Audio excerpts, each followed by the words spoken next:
Okay, prior to calling this meeting to order, it's 1 o'clock. I wanted to announce that I have asked Vice Chairman Sylvia to lead the meeting, given that our Chairman Maville is not physically present. So Chair Sylvia, are you good with that? Yes, ma'am. Okay, perfect. Go ahead. You can call it to order. Thank you. Welcome to the regular board meeting of the Captiva Erosion Protection District on this Monday, June 7th, 2021 at 1 p.m. This meeting will now come to order.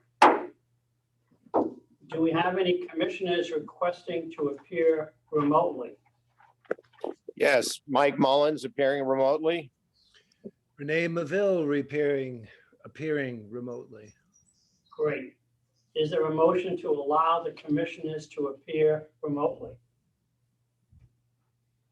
So I'll make the motion to allow Okay. the commissioners to, Is there, but they gotta speak up a little louder. is there a second? I'll second. Any discussion? All in favor? Aye. To make sure that they speak up loudly? Great. Administrative Director, please call the roll. Okay, we've got Chairman Maville, Here. Vice Chairman Sylvia, Here. Secretary Kaiser, Here. Treasurer Pyle, Here. Commissioner Mullins. Here. We also have in attendance Executive Director Nelson, Technical Policy Director Munt, CEPD Attorney Ralph Brooks, Administrative Director John Rieger. You might have said so, but I didn't hear. Did you say Secretary Kaiser is present on Zoom? Yes, Yes, sir. Okay, thank you. I can see you, Mike. He's present. Hi, Harry. Hey. Yeah, he's physically here. Yeah, basically, I think. All right. Approval of the minutes. We will now dispense the reading of the minutes for the May 10th, 2021 board meeting. Do I have a motion? I'll make a motion. To dispense with I haven't the- done yet. I haven't finished yet. Hold on. Do I have a motion to approve and dispense the reading of the April 12th, 2021 minutes? Yes, you do. Do I have any seconds? Second. Any discussion? Administrative Director, please call the vote. Vice Chairman Sylvia, Yes. Secretary Kaiser, Yes. Treasurer Pyle, Yes. Commissioner Mullins, Yes. Chairman Maville. Yes. Motion carries unanimously. Okay, before we proceed, do any commissioners have any changes to the agenda? Yes, this is Mike Mullins. Can you hear me? Yes, sir. Yeah, I wanted to add a discussion about, as I've been saying in the past, I'm looking to schedule a time when I step down as commissioner. And I wanted to discuss the subject of establishing either an age limit and other rationale for stepping down, and also the process by which I'd like to get a replacement identified before I select a date in which I'm stepping down. So I wanted to have a conversation about that. Do we have rules of procedure or standard operating procedures that address this? John, do you know? All I John Rieger? For the retiring of commissioner, we do have rules of procedure for retiring, but not necessarily for searching for a replacement. We do. I think the opposite, John. I mean, there may be one for retiring. I know there was procedures developed. I don't know if they were approved or not, but I think they were, about finding new commissioners. So if you look again, I think if you look again, they were there. I remember Carolyn Weaver developing them in 2019. For the retirement and No. I don't know if there's one for retirement. You said there was. There may be. I'm talking about searching for and communicating to the community the opening and finding successors to open positions. Chairman Mullins, this is Executive Director Nelson, and you are correct. We do in our rules of procedure have details on what to do in terms of a commissioner retiring, stepping down, moving on, deciding to resign prior to the end of their elected term. And there is an appointment process. There is an ad that we would place announcing it, and we would call for applications, and then ask all individuals to come to a CEPD meeting to present at themselves at the podium, and then the commissioners would do a vote on the appointment. Jennifer, point of clarification. Yes. I think you're conflating the rules of procedure and the standard operating procedures. And I think in the rules of procedure, it talks about the ability of the board to appoint a successor. The SOPs, I think, were created in the process of how one goes about notifying and advertising to the community and et cetera. So I just wanted to point out that there's two separate sets of procedures there that address that. Okay. Thank you. In any event, so I wanted to, it's my hope to stay on board at least through the end of this construction project. I do think in the process of this conversation, we should update those procedures and find out from our attorney if we can establish an age limit on board membership, and then try to, establish a limit and recommend that we get commissioners to adhere to an age limit so we make room for newer blood in the community to participate in the board management. This is Ralph Brooks, the attorney for CEPD. I do not think you can establish an age limit for elected officials. I will look into that, but I would have to bring that back to you next time. I think that might be in violation of the federal ADA, age discrimination, and I don't think there's any. I'll have to research that a bit more. Yeah, you may be right. I mean, I was thinking about Nancy Pelosi is, in her 80s and still hanging on by her teeth to a seat in Congress. I'm just saying, I suspected that might be the case. That's why I wanted your input on it. But I think that we can certainly try to put in recommendations or encourage, because there's lots of younger people in the community and people who have not been as deeply involved as we have over the years. And I'd like to make room for new blood. So Jennifer, let me clarify. So should we have discussion on this subject? Or do you need a motion to have a discussion? Yes, we're going to need to call for a motion in a second and have discussion, but Vice Chair Sylvia has a quick question. Go ahead. Okay. The comment was that there were two sets of procedures. Do we know which one we're actually going to discuss? Well, it's a combination of both. As Chairman Mullins pointed out, the actual process is in our SOP. The actual rules in terms of what we do when we need to make an appointment is located in our rules of procedure. Okay, so the motion is to. We need a motion to have a discussion regarding an identified replacement should Chairman Mullins decide to step down. Yeah, and I'd like to at least set the wheels in motion around the SOP that explains how we go about finding successors. So we get the word out to the community over the summer, and that hopefully by the end of this project, we have several choices as we did the last time when Commissioner Jensen stepped down. We need a motion to discuss it. However, I have to reread it, Chairman Mullins, but just to clarify, and our SOP, I believe it's after a commissioner actually resigns. So I don't know, and I'll have to double check that, but I don't know that we can publicly solicit for your replacement, because I think you would have to actually resign first. Okay, I will tell you that we asked Nancy Stroud, our former district attorney, back when, and she said that if a commissioner gave an indication of wanting to resign pending finding a replacement, I don't know if she put that in writing or not, but I know when Jensen first talked about leaving, we started the process of looking for replacements.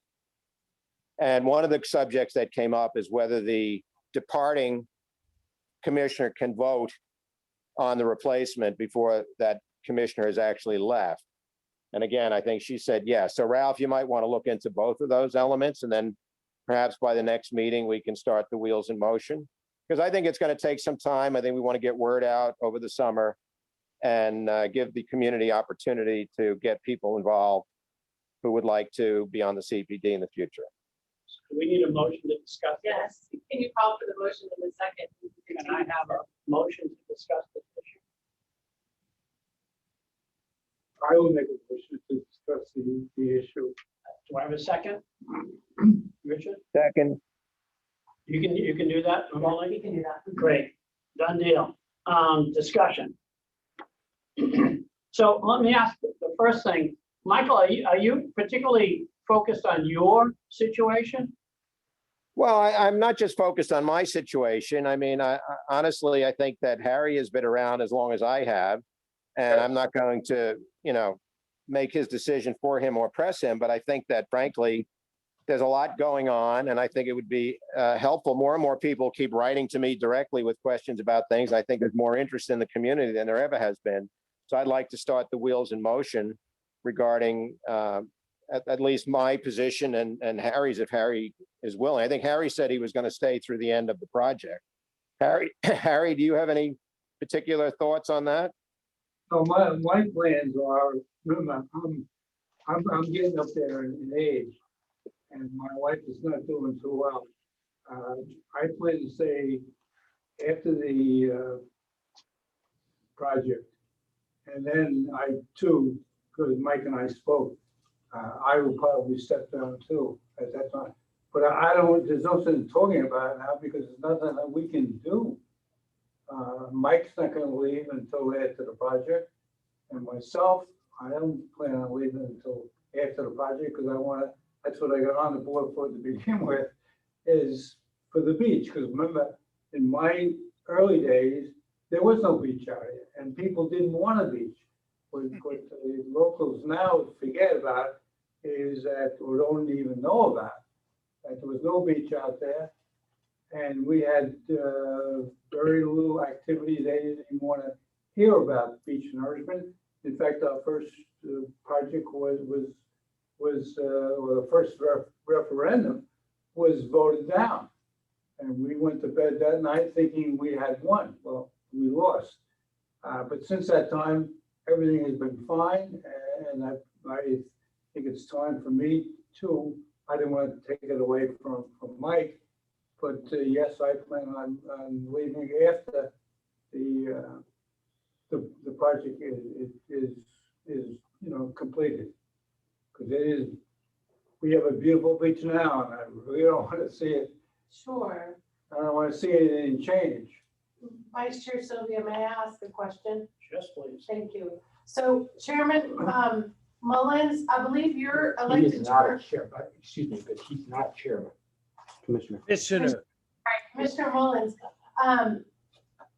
I believe your elected term ends in 2022, correct? Correct, yes. So do- And so does and mine. And to get the ball rolling, I'd be happy to say by the end of this year, it would be my intention to resign if we can find satisfactory replacements. So you're saying then perhaps by November of 2021, you and Commissioner Kaiser would both then step down? And so we Well, would I need, can't speak for Commissioner Kaiser. I'm simply saying by the end of this year, so that would be the end of December of 2021, it would be my intention to step down contingent upon you finding competent replacements. okay, So I mean, if you we're- don't have a replacement, I'll stay on so that we can help with quorum and so on. But if you can find satisfactory replacements, I would step aside to make room for such a replacement. okay, And just to clarify, since it is at the end of the last year, it'll be December, whoever's coming in will have to, will be coming in for the remainder of your term, so they'd have to seek election again the next year. correct. Should they want to stay on the commission, that's what I was getting at. So, okay, thank you. And I will stay on as long as I'm needed and until the project is just about done, which is not going to be in December. It will be later on. Okay, Okay? Just so you know. For a point of clarification on John's illumination there, I would Yeah. like to ask the attorney that if somebody were to come on board, but there is an election for a different seat, which will commence, I believe, in the timeframe, April, May, June, whatever it is. Can somebody who is on the board filling a short-term seat resign from that and file for election for the other seat? I think they can. I will So, research that. Go ahead. Have to comply with that resign to run law, so they would have to resign, but let me research that and get back to you the next meeting. Yeah, so the suggestion is that they could possibly be appointed to fill in the remainder of, say, my seat or Harry's, whichever. And at the same time, that it would not preclude them from filing for elections such as John Sylvia had done. And then, but their resignation would have to be permanent, that they resign and run separately for the other seat, the seat that is vacant. So what's the order of events here? Someone resigns first and then we find a replacement, or we're You trying? know what? to I think it's a moot point, by the way, relative to John's question, because even if I were not leaving, if I were to be here next year, my term would be up next year. I would have to file in the spring for the following term anyway. So anybody who would replace me would have to go through the same process. So it really is a moot point. You understand what I'm saying, Jennifer? Yes, I understand what you're saying. Yes, I think there's really no great relevance. I mean, even if that person is not the only one that files for that seat, they could finish the 10 to the term. And then having filed and gone through the qualification process, they wouldn't commence their own term until January of 23. Right, it applies to exactly what our attorney stated, which was, as he referred to the resign to run law. If you are already in a seat, so say we appoint an individual who is already in your seat and they want to run for that seat, then there would be no resign to run if they chose to. That's my point. It's unnecessary because the seat expires the end of 2022. They would be running for a seat, the same seat commencing in 23. So that's why I say it's a moot point that John raised. Well, yes and no, because what I think we were trying to get to was that if an individual, based on the scenario you presented previously regarding an individual wanting to run for a different seat, then they would have to resign to run for the different seat. Yeah, but that's actually moot also, because what difference does it make which seat they run for? They have to see at the time who's running, I guess. But my Correct. point was, John was saying that if I resign and somebody can't succeeded me in January of 22, they would be short term through the end of 22, and there would be an election process. So I'm simply saying that they would have to do that regardless of whether they're going to stay in that seat or run again. So they can choose whatever seat they want to run for. It's irrelevant. I mean, you don't have to. They would be expiring in my seat anyway. So, and the seat you're in is really not relevant, other than the fact that whether or not you have competition for it. Right. Well, what I was trying to understand is, do we have someone announce they're going to retire and then we find someone to appoint? Or are we finding someone to appoint before someone announces retirement? You can't do that. I thought I'd set the balls in motion by saying, I'm going to announce that I will retire at the end of this calendar year. And so you can go ahead now and start the motion on looking for replacements so that you'd have somebody who could commence next January. If you find qualified candidates and they're able to start in October, November, December, whatever, I'm willing to step aside under the right circumstances for the right candidate. I'm not sure that answers your question, John, but I'm saying when Dave Jensen was retiring after 25 years, he announced his retirement and the wheels were put in motion to look for replacements. And I think you, Dick Pyle, and Renee Maville and others actually submitted names to fill that seat. And that was before Dave had left office. We need to. I think we have to verify do like an advertisement and there has to be applications. By And you law. guys can- The SOP identifies advertising, getting the word out, beach brief, whatever it may be, but whatever the process is to get the word out to the community so that we give plenty of opportunity for somebody who's interested to be able to step up. That's all. We don't need to solve it now. I'm just saying I want to start the wheels in motion. Go ahead, Dick. Since I was going to say, since this is a public meeting, I think we should make sure that one of the outcomes of reporting on this meeting is that both Harry Kaiser and Mike Mullins announced at the meeting their intention to not serve past 2021. No, Council said no, that's different. He wants to. go I'm gonna do whatever best for the committee. So in other words, I'm willing to stay as long as, my term is up, in, I think, November 22. Would you But would I'll, you be resigning by December of 22, your term is up, Harry, as is mine. the election? no, I will not run for reelection. Look, I think that's, since this is a public meeting, I think we should make sure that that gets announced that Harry Kaiser will not be running for reelection in 2022. That's correct. And that Mike Mullins is intending to step aside as a commissioner before the end of 2021. That's, Dick, are you saying to That's correct. redo it at this meeting? This meeting, because this is a public meeting. Right, Yeah. but our process and procedure, because we are currently in the sunshine, is that you all cannot talk about this outside of this meeting or outside of public meetings. Yeah. So it would be better before we start getting candidates, we should wait until the resignation has actually been done. No, but that's a piece of information that Right. My it is, concern it is, is, we're not gonna appoint somebody right now. correct, All we're doing is we're making sure that people know that this is a public they meeting. will know, And at that meeting, At this meeting? right, at this meeting, right, those were two announcements right. that we want to make sure Two everybody separate knows about it. yes. So if we're looking for candidates, somebody will read that paper and say, oh, there's gonna be an opening Yes, by the end of 21. Right. And there's going to be an opening before the end of 22. And these two people have announced their Yes. intention.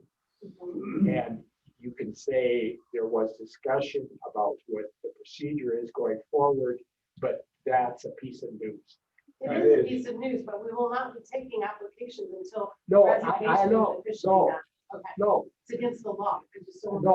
no, but it is not against the law to report. No, Those it'll two be in our what's gonna minutes. happen? Absolutely. Correct. It'll be in our And minutes. that'll get it out. Mhm. That'll get it out. That'll get it out. Mhm. So we all set then? No, I just think, Dick has muddied the waters. I don't understand what he was saying, but my point was pretty clear. I'm willing to step aside if we find viable candidates to be able to succeed me. And I'm willing to make that announcement and give a target period by after the end of this calendar year. And if you don't find anybody, if nobody steps forward or whatever it may be, then I'll continue to serve until you can fill the seat, because we don't want open seats. That's what I said. That's different than what Dick has described. Dick may be describing what his own intentions are. But you understand what I'm saying is if you find somebody, that's great. Then I'll step aside and make room for them after this calendar year or sooner as Well, appropriate. that can be what we're saying. That will be in the minutes. However Mike wants to put it in the minutes, if he puts it in the minutes of this public meeting. Well, everything in the meeting goes in the minutes anyway. So whatever discussion was there earlier, they're going to research the legal aspects pursuant to what Ralph has said, and we can make it more official at the next meeting once we have any contingencies open. But I'm perfectly willing to get the ball rolling. So we start advertising and other things, saying it's expected that we're going to have openings come the beginning of next year.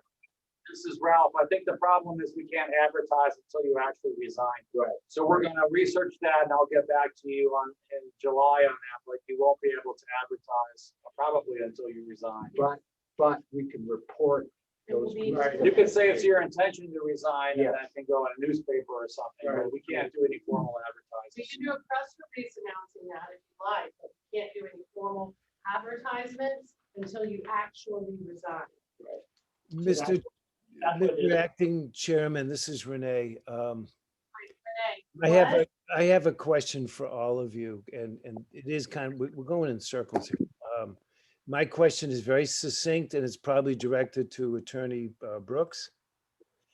And that is, if for some reason at the next meeting during public discussion, someone comes up and just gives an oratory that why he would love or she would love to be on the CEPD. And we're all so overwhelmed that we say, my God, this person is the next coming of the greatest CEPD person ever. Do we have the right would Mike say, I want this person to replace me? I will step down immediately. And could we vote to appoint that person? This is farcical, but it's a question. Do we have the right if someone comes in and said, I'd like to, because in the old days, that's how it was. But anyway, it's a question. Yeah, so this is Ralph Brooks. Hey, Ralph. That could happen, but what you would have to do is before you appoint that person, you'd have to take applications from any other interested persons. Okay. And all fair Okay. opportunity to All right. appear. So now you know all the possibilities. That was my point.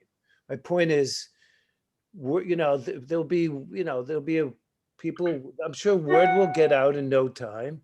People will know, people will start talking and start attending. And so what else is there to talk about? So Attorney I Brooks, didn't intend to dominate the meeting with this point. I just wanted to add the concept of what my intentions were and to try to understand the SOPs and the legal aspects and start the ball rolling. I think that's been accomplished. So I rest my my case. Thank you. okay, so Attorney Brooks is going to look at some issues. And John, do we have to set up a time at our next meeting to discuss the attorney's results? We make it an agenda item for Yeah. follow-up. Okay. And in the meantime, the report of this meeting, one Yes. thing that happened at this What you meeting said is was those right on. announcements.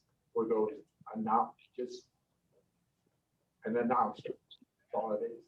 Okay, we will now open the floor to public comments. Comments are limited to 3 minutes per person.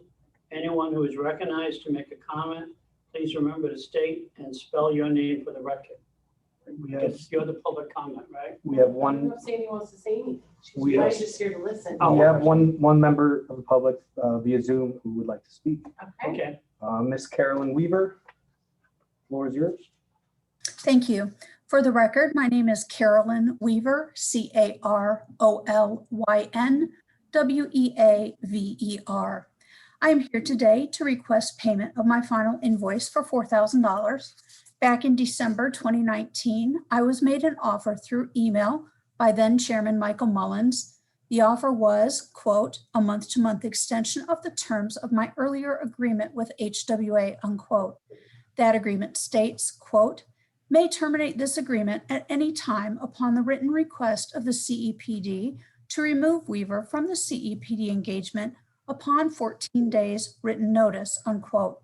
Written notice was never given. Verbal notice was given through then Administrator Joe Wagenti on December 10th, 2019, when he informed me that Mr. Mullins told him I needed to leave at the end of business on Thursday in 2 days. When I came into work the next day, the 11th, I was told to pack up and leave immediately. I was never given any reason, nor was I given a written 14-day notice as required. I did not choose to leave. I was told to leave. This is not severance pay. It is my final invoice to meet the required 14-day notice stipulated in our agreement. On May 7th, 2020, I received a letter from Joe Wagenti stating that I was not due anything. I responded with the reasons that was incorrect and never heard from anyone in response. This past April, I resent my invoice to your current director, Jennifer Nelson, and current chair, Renee Maville. I received a response from Ralph Brooks, forwarded by Jennifer Nelson, addressing the letter from last May. Again, nothing was ever done to address my arguments, and the letter does not address the 14-day written notice requirement. I look forward to receiving payment for my final invoice, which I am legally entitled to be paid. Thank you for your time. I appreciate it. May I say something briefly? Why don't we ask the attorney to address it? Well, no, it's just, it has no determination on anything. I just want to exonerate myself. Carolyn, I was not chairman when this all happened. I just want you to know that if I was around during that time, one of two things would happen. Number one, I would fight for you vociferously, or number two, if I thought it was incorrect, I would fight against you vociferously. But unfortunately, it wasn't during my reign as chairman. And I have, unfortunately, can't really do much about it, but just leave it in the hands of the people that were there. So please forgive me that I can't get involved. I mean, it's not that I can't get involved. I just don't want to get involved in something I have no clue about what really happened. Because as you know, there's always three sides to the story, his side, her side, the truth, whatever. But I just wanted to let you know that had I been there, had this, I would have been glad to help. So I apologize. That's Thank you, Renee. I appreciate that. Thank you. Sorry. You know Thank what this- Sorry, guys. Please, because obviously, I was not there, so. You'll see on your screen a letter from Joe Wagenti dated May 7th, 2020. My suggestion is that we put this on the agenda for next meeting. This letter, I do not have a copy of the alleged signed contract that Carolyn refers to. So Carolyn, if you could get that over to us, we can add that to the CEPD packet for the item. Absolutely. So John and Jennifer, we can put this on the agenda for next We will. meeting. It will be on the agenda item. Hey, Ralph, this is Mike. Can I talk for the record here? Sure. Go ahead. There was never a signed contract. There was email discussions that were talking about a position that included 5 days a week and certain other requirements that Carolyn was unwilling to meet. But I will tell you that Joe Wagenti misrepresented my position when he told her that I said that was Joe's own determination, but she never signed a contract. We never had a contract. Her previous contract was with Hans Wilson, not with the CEPD. And I don't want to debate it now. We've already gone through this with you, Ralph, before, and you've looked at the facts and you've given a determination. But I do want to say for the record that Joe operated on his own initiative. I was going to let her finish that week at least and look to see a final determination on whether or not she would work the 6 days and a weekend that we had upcoming that December, which she had earlier indicated she would not do. So go ahead and look at the data again, but there was never a signed contract. So Michael, you will be here for the July meeting when we discuss this? Most likely. Okay, good. Then we're all set. All right. You. Why can't she go after Hans for the money? She was no longer working for Hans. And I mean, my feeling is that this should be resolved by her attorney and our attorney, or her and our attorney. But I think that getting the board involved is just continuing to muddy the waters. I got you. I got you. Thank you. We will now move on to financial reports. Mr. Treasurer, can you please update the board on our budget? Well, Only good news, please. yeah. First of all, the balance sheet as of May 31st, 2021 for the general fund shows total assets of $516,000, primarily in the form of checking account deposits. As you all know, the general fund is used to pay out general expenses for the CEPD, and the capital fund is used for capital improvements, including beach nourishment. A year ago at this time, the total assets of the general fund was a little over $200,000. So it increased about $300,000 over the past year. And that's relative to the income has come in line, and expenses are below budget. For the capital projects fund, that ended May 31st with total assets of $4.3 million, up from $3.3 million a year ago, reflective of the success of the parking lot primarily, as well as good expense control. The total equity of the capital fund, this capital fund is the one that's going to pay for the beach renourishment. That's going to cost about $17 million. But the assets there are, the total equity is $4.3 million. reflective of a $470,000 profit since the first of the year. A year ago, that account was $3.3 million. So it's increased about $1 million over the past year, which will help to defray the costs of the beach renourishment. Other than that, there's no other. So with the parking lot, this year versus last year, we're sky high, Right. according to, you reported the Fort Myers Press, or one of the local papers. But was it, what was it last month versus the year before? Right here. It was some huge jump. The data's right up there. So May, we broke another record this month. We sold $87,000 in the parking lot. Yeah. So that's 2,000 more than March, which was our benchmark the last record set. So last year, this time, we sold 53,000. And that was just after reopening from COVID. And we budgeted for this year to have revenue of about 500,000, and it's probably going to be double that. It Could be. Well, we're going to be closed for a portion of the year because of the nourishment project. Right. So we'll probably not, it'll probably be about $200,000. Going by these numbers, that we'll lose out on 200, 300,000. And that's a combination of raising the rates. Raising And as I it. mentioned earlier, before the meeting started, there are people everywhere.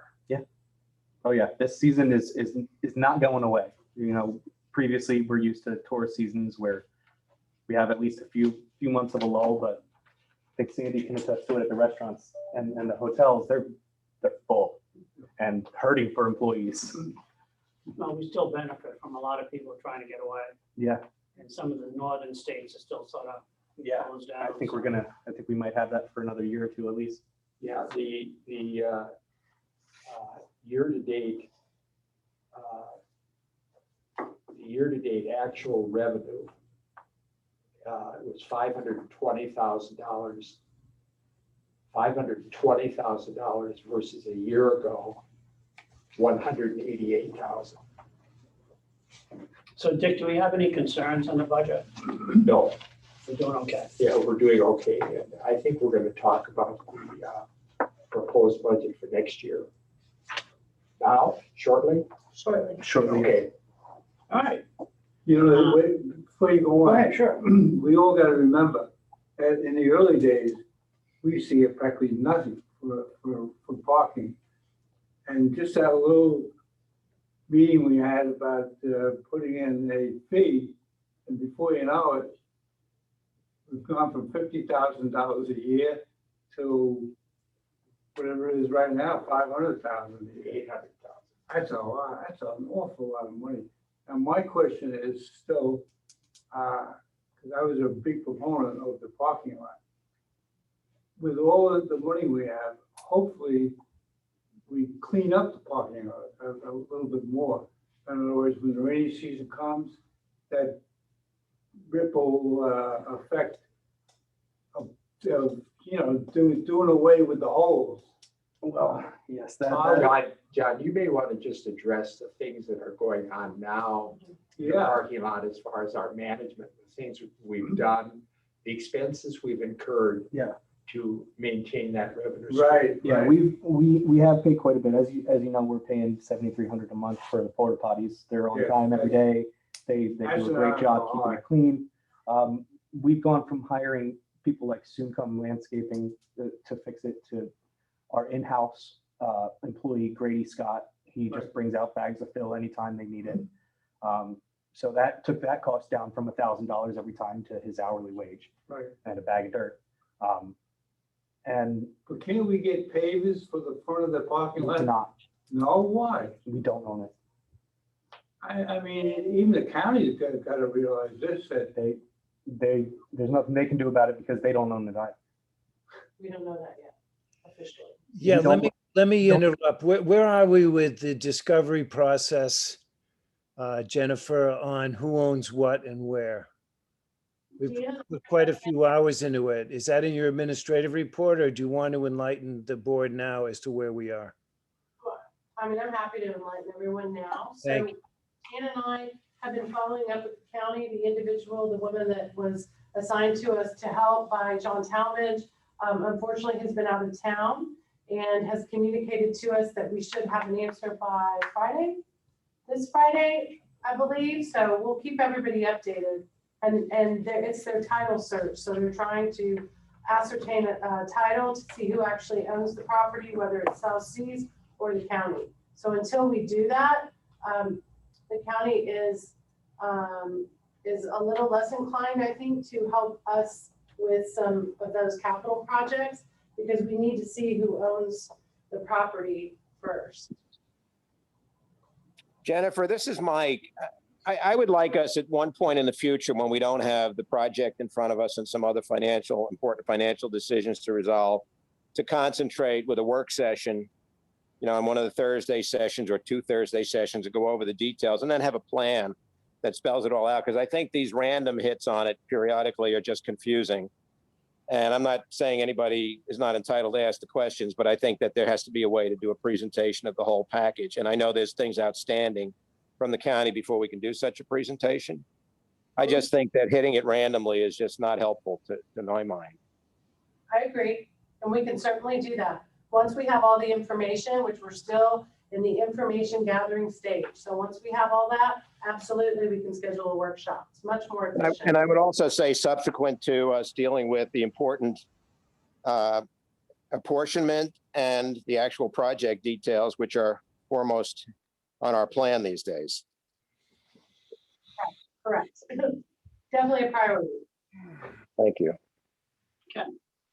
So, moving on to the old business, Captiva has requested that CEPD acknowledge the desire to continue working with them and proceed with the existing contract. Do I offer the motion, ask for the motion now? Okay. Do I have a motion to continue working with Captiva under the current contract? I will make a motion to work with under the present contract. And do I have a second? Second. Commissioners, any discussion? Yes, is there a dollar amount associated with the request that you just made? So When you say Mhm. continue working, I assume there's a proposal and there's a cost associated with it. What are we voting on? the proposal is attached in your materials packet. That is page 16. Yeah, the question is, what is the amount of money under the contract that we're being asked to vote on? A specific amount. If you look here, there's the rate sheet. It's establishing the rate sheet for the people that. So are you saying it's an infinite amount? It's an unlimited amount? Well, or I is don't there some think, kind of Mike, a I don't ceiling? even think they looked at it. This is the first time I'm seeing. Jennifer, when did this come in? And what exactly is it? This was signed in 2015. This is from previously from 2015, signed for this project. Mhm. And it is my understanding, and I don't know if Nicole Sharp is on the call, but maybe Nicole can elaborate, but it is my understanding that we need an approval from all of you to continue their work. And then they have offered the rate sheet from 2015. Which is And- page 22, right? Yes. And so if Okay, Nicole well, is, can we get Nicole on the phone? It seems fine, but Mike's asking a good question, clarity wise. We have a set amount for what they're doing. It's a construction management services, engineering management services. There's kind of a fee. I don't know exactly what it is. I think it's like 400,000 or what have you. And it's a good question for Nicole, and Nicole will answer this clip and clear because we're not getting an answer yet. Can we get Nicole on the phone, please? On the May I line. make a point of clarification or another proposal?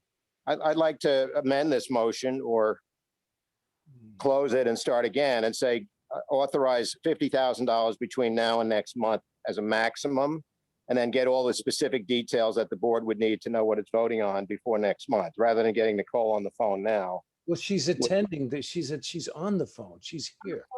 I'd rather wait before we make that motion. Executive Director, would you prefer to get an interim decision, or do you want to weigh into this with Nicole at this time? I would like to weigh in with Nicole at this time. Thank you. Good afternoon, Chairman Maville, Executive Director Nicole Sharp from Aptum on the phone.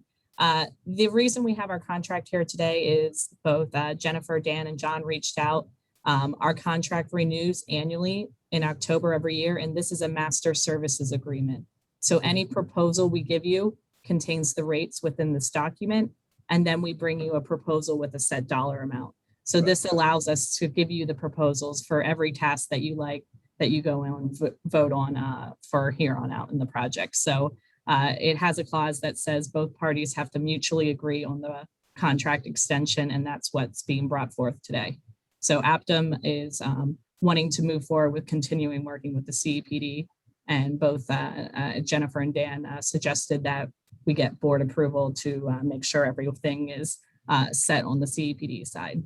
So Nicole, this is Mike Mullins. If I understand it correctly, you're saying that we're simply voting on the rate sheet that you had submitted in the past? So we are.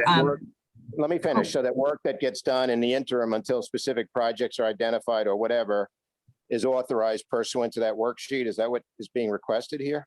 So the master services agreement contains the rate sheet, which we're still maintaining the 2015 rates. And whenever we provide you a proposal, we utilize those rates within that scope of work. So you're asking, again, I want to be clear about what I'm voting on. So you're asking us to accept that rate sheet as we have in the past. Correct. And then when you come up with bids for other specific work, you'll identify them using this rate sheet. Correct. That is correct. Yeah, I'm in favor. We certainly want to continue you, and I'm in favor of that, as I understand it. And that's exactly what I thought it was, but it's better she says it than me. All right, That's great. so I didn't second it, but I'd love to hear someone say call the vote. Call the vote. Here we go. Any other discussion among the commissioners? No, John, call the vote? Vice Chairman Sylvia, Yes. Secretary Kaiser, yes, Treasurer Pyle, Yes. Commissioner Mullins, Yes.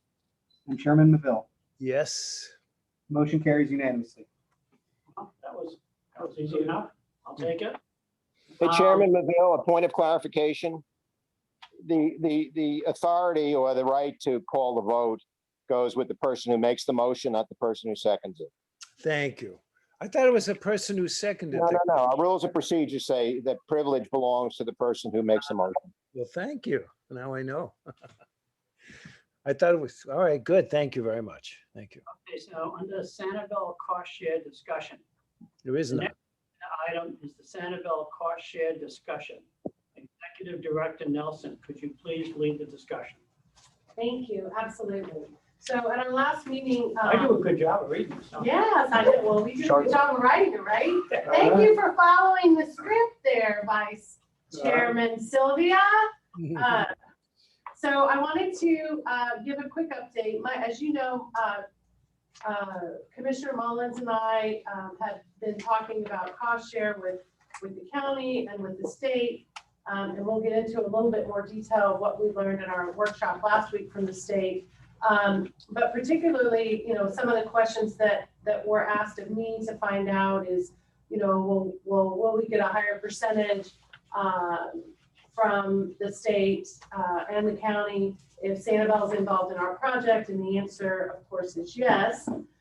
So I did a little digging because, as you know, when I had spoken with Holly Milbrandt from the city of Sanibel, she had said that they were not interested in our project this time because next year they'll be getting some sand and dollars from the county to put sand on their beach. So I wanted to kind of just do some research and figure out what the percentages, knowing that we're currently at 21.07% of funding. And if we were to add Sanibel, it would increase us by about 4%, 4.1% at 25.8%.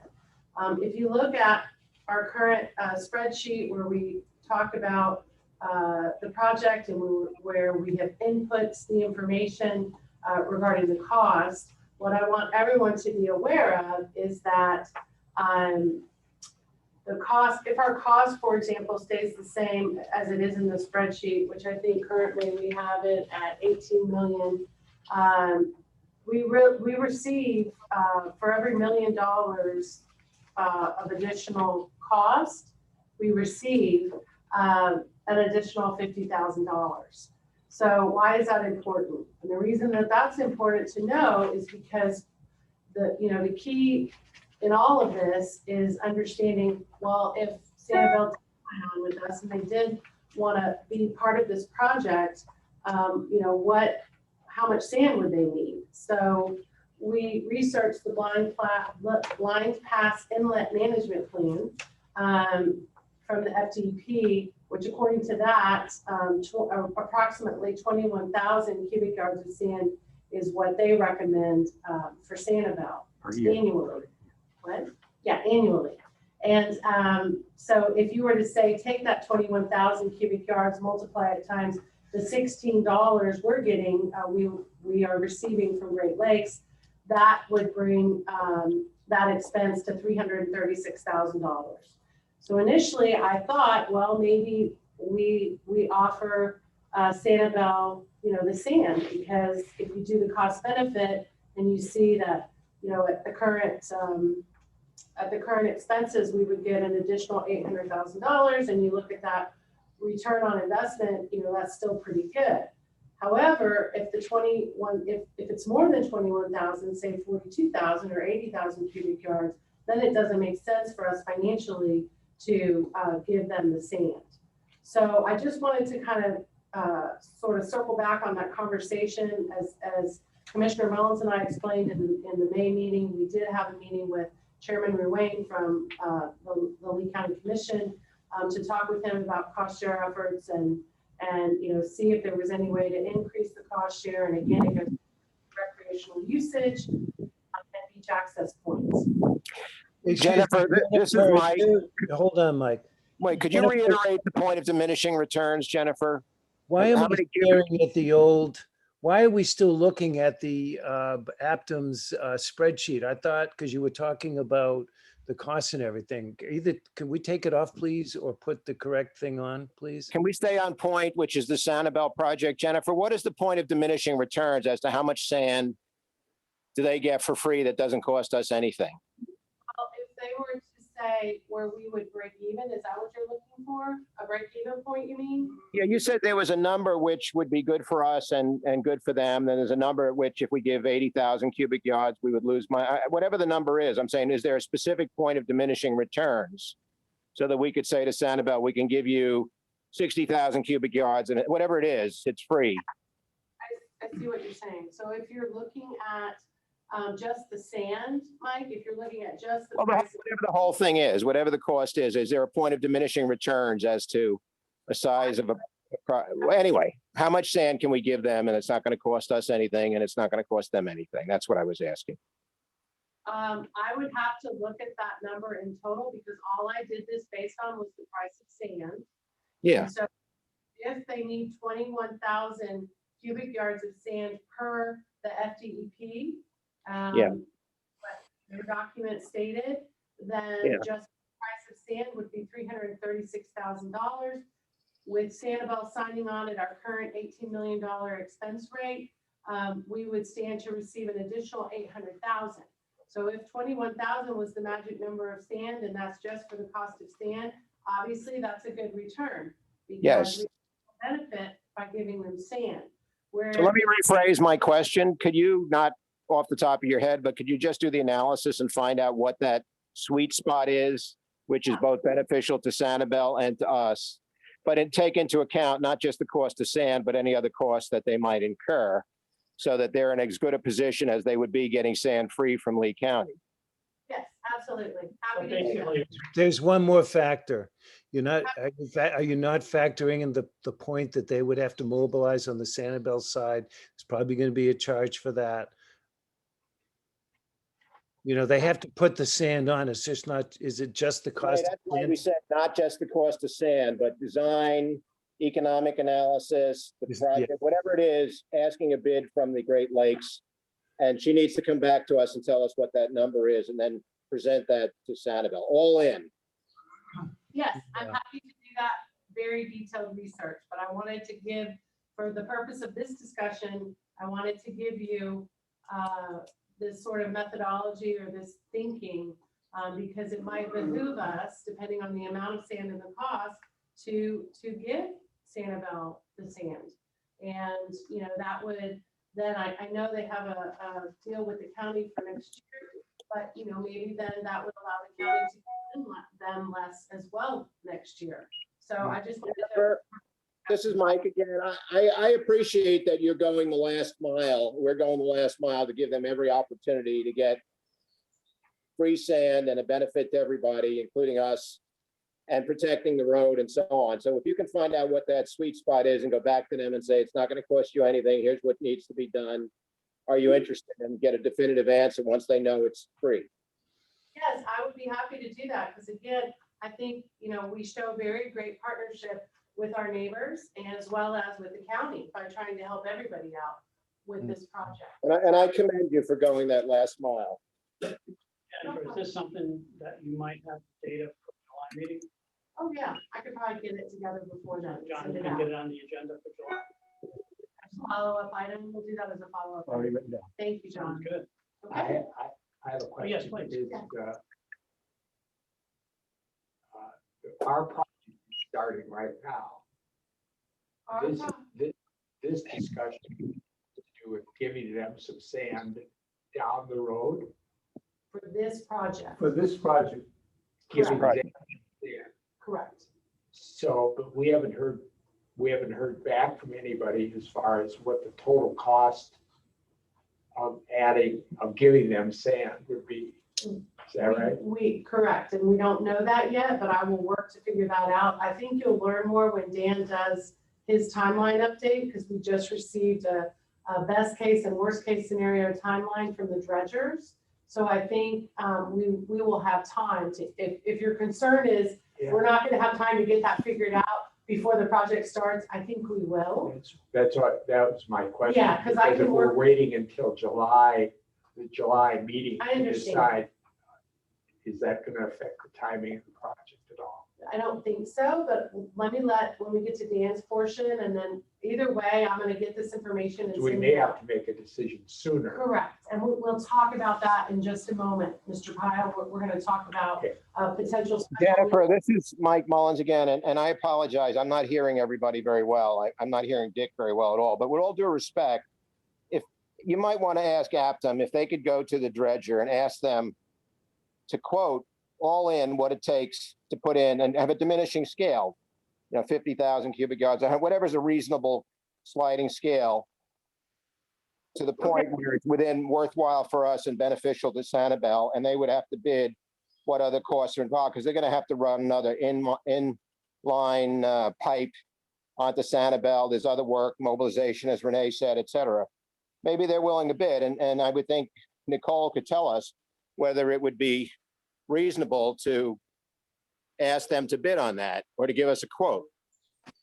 Right, and it's gonna save a lot of time on our side. Let them do the work. We're paying them for that. It's a good point, Mike. So Jennifer, will you be able to do that as well by the July meeting? yes. Yes? Yes, we can Okay. absolutely get that done, but the other. we need to ask- Minute of conversation first, so I got cut off for some reason.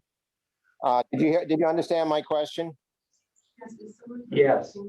Yeah, so if we can, instead of us guessing about it or putting it off, let's ask Nicole if she'll have the contractor take a look at it. I'm sure they'd be willing while they're here to add more sand if it's working for them as well.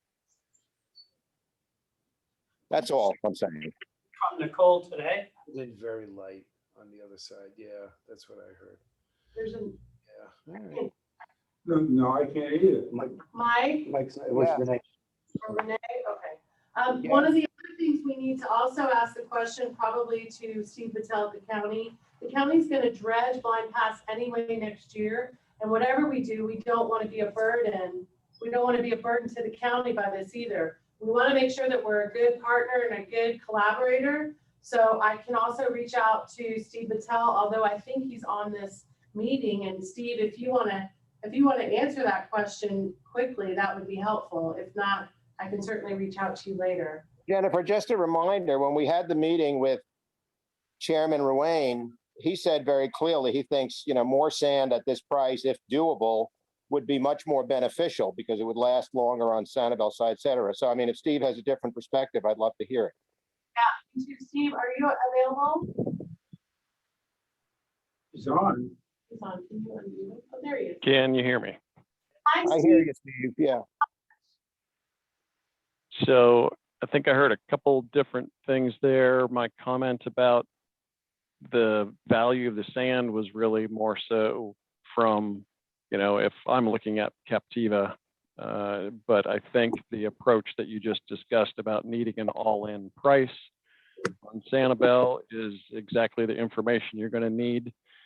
I don't think anything you're considering is going to impede our ability to do our blind pass maintenance, but we'd have to see exactly what was being proposed and where, but I don't imagine a scenario that would cause a problem for us in that respect, which I think was the other question I heard. I Steve, wanted to, Jennifer just said that you're dredging blind pass early 22. next year, yeah. That's We are budgeted and prepared to do that. We haven't got our surveys yet, and we are still working on the details there, but that is what we're anticipating at this point. Yeah. So when you put out a construction proposal, let us know so we'll have a more realistic timestamp. Good, good. Okay. Thank you, Steve. We May appreciate I it. add something for Steve, by the way? Hey, Steve, Mike Mullins. I did reach out to Dr. Strong because I know that his recreational survey for that area of Sanibel was discontinued because of COVID. They couldn't do the not the monitoring, but the marketing research on the beach and so on. But he had proposed to us an alternative method where he could extrapolate from what is happening on the other side, on the northern side, the Captiva side of Blind Pass. So he seemed to have a good method. If this were to go forward, we would also have to have him conclude that, to my knowledge. Do you have any opinion on that? Not do No, a survey, but just extrapolate based on what he got before on the northern part, the Captiva side of Blind Path. I think it would be appropriate to update that portion of our formula as well, so you have a view of that recreation benefit that accounts for that, because obviously that side is a higher recreational use, and so that percentage would likely go up. And if whatever methodology Dr. Strong wants to propose for that, I'm sure would be fine with us. He gave us a memo. I could, assuming we get to that point, I could send that to you so you have a chance to review it and see if you concur. Okay. Thank you, Steve. Yeah. Hey, Steve, one more. It's me, Renee. Jennifer and I a week ago discovered that Dr. Strong did his Captiva survey at the height, I repeat, the height of red tide, where people losing, it was like the worst part. It's like judging restaurant attendance during COVID. So when we pointed that out, apparently, and it's going to be in Jennifer's report, but when I spoke to Bill, he said, oh, get me the data. I'll definitely update the plan. And I guess Jennifer and he after that, because the first conversation was the numbers are the numbers. But then when I spoke to him, I explained to him, when did you do that survey? And I'm like, what? So anyway, bottom line is he's going to be redoing all the numbers. And we're going to be presenting, I assume, Dr. Strong's more correct numbers, because apparently recreational survey benefits were done at the height of the awful red tide. So I just wanted to give you the heads up on that. And we're very excited because, and I'm very confused as to how that one slipped through the cracks 2-3 years ago, that, you know, knowing, you know, but anyway, just wanted to let you know. So I Okay. have a question for Steve. When did you say you're gonna dredge Blind Pass again? 21 or 22? 22. 2022. Contingent upon ongoing monitoring, Harry. Correct. Okay. But it's due, right, Steve? It's looking good. It's looking ready. I Well, know, they're prepared, but he's saying if it's not needed, they'll wait till it's needed, you know, or imminent. yeah, but I know Steve, he likes to maintain it, make it just perfect, right, Steve? No, we like to be cost effective. Oh, come on.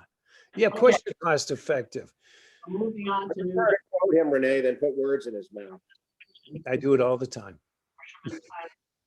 Executive Director Nelson, could you please update us on this timeline? Yes, I would be happy to. Just in very brief, it was recommended to us by our bond counsel that we move up the tentative apportionment. So I have asked Dan to redo sort of our priorities regarding that. So I'm going to turn it over to the technical director, Dan Marks. Can you put the slide up?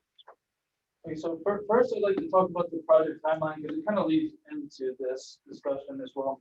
So our contractor, Great Lakes, is able to begin the beach nourishment project earlier than they anticipated. They had a previous job that they were intending to do, it fell through.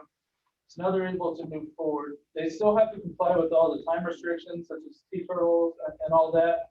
So in actuality, they're looking to move the start dates sooner by about 16 days. So they're proposing to start the actual on-beach fill and all that on August 5th on the south end of the island. So they're looking to do the south end of the island between August 5th and August 30th. And then after that, they would move to the north end of the island and start August 30th through November or September 24th. And this is what they've described as their worst case scenario. So this allots for weather delays and all that. We are currently having them also prepare their best case scenario so that we can coordinate with Kelly Sloan so that we can move the turtles based off the best case scenario and prepare the rest of it based off the worst case scenario. So that way they don't get stuck just waiting for the turtles. Okay. So with that update, I'd like to then move into our apportionment timeline. So the first slide. May I make a point of clarification? What is this? Jennifer, I may be breaking up and didn't hear correctly, but I heard you talk about the bond council, and I thought you were talking about the schedule relative to what we learned from the bond council. And I understand that's the schedule about what the project might be, but did I misunderstand or did I lose part of that conversation?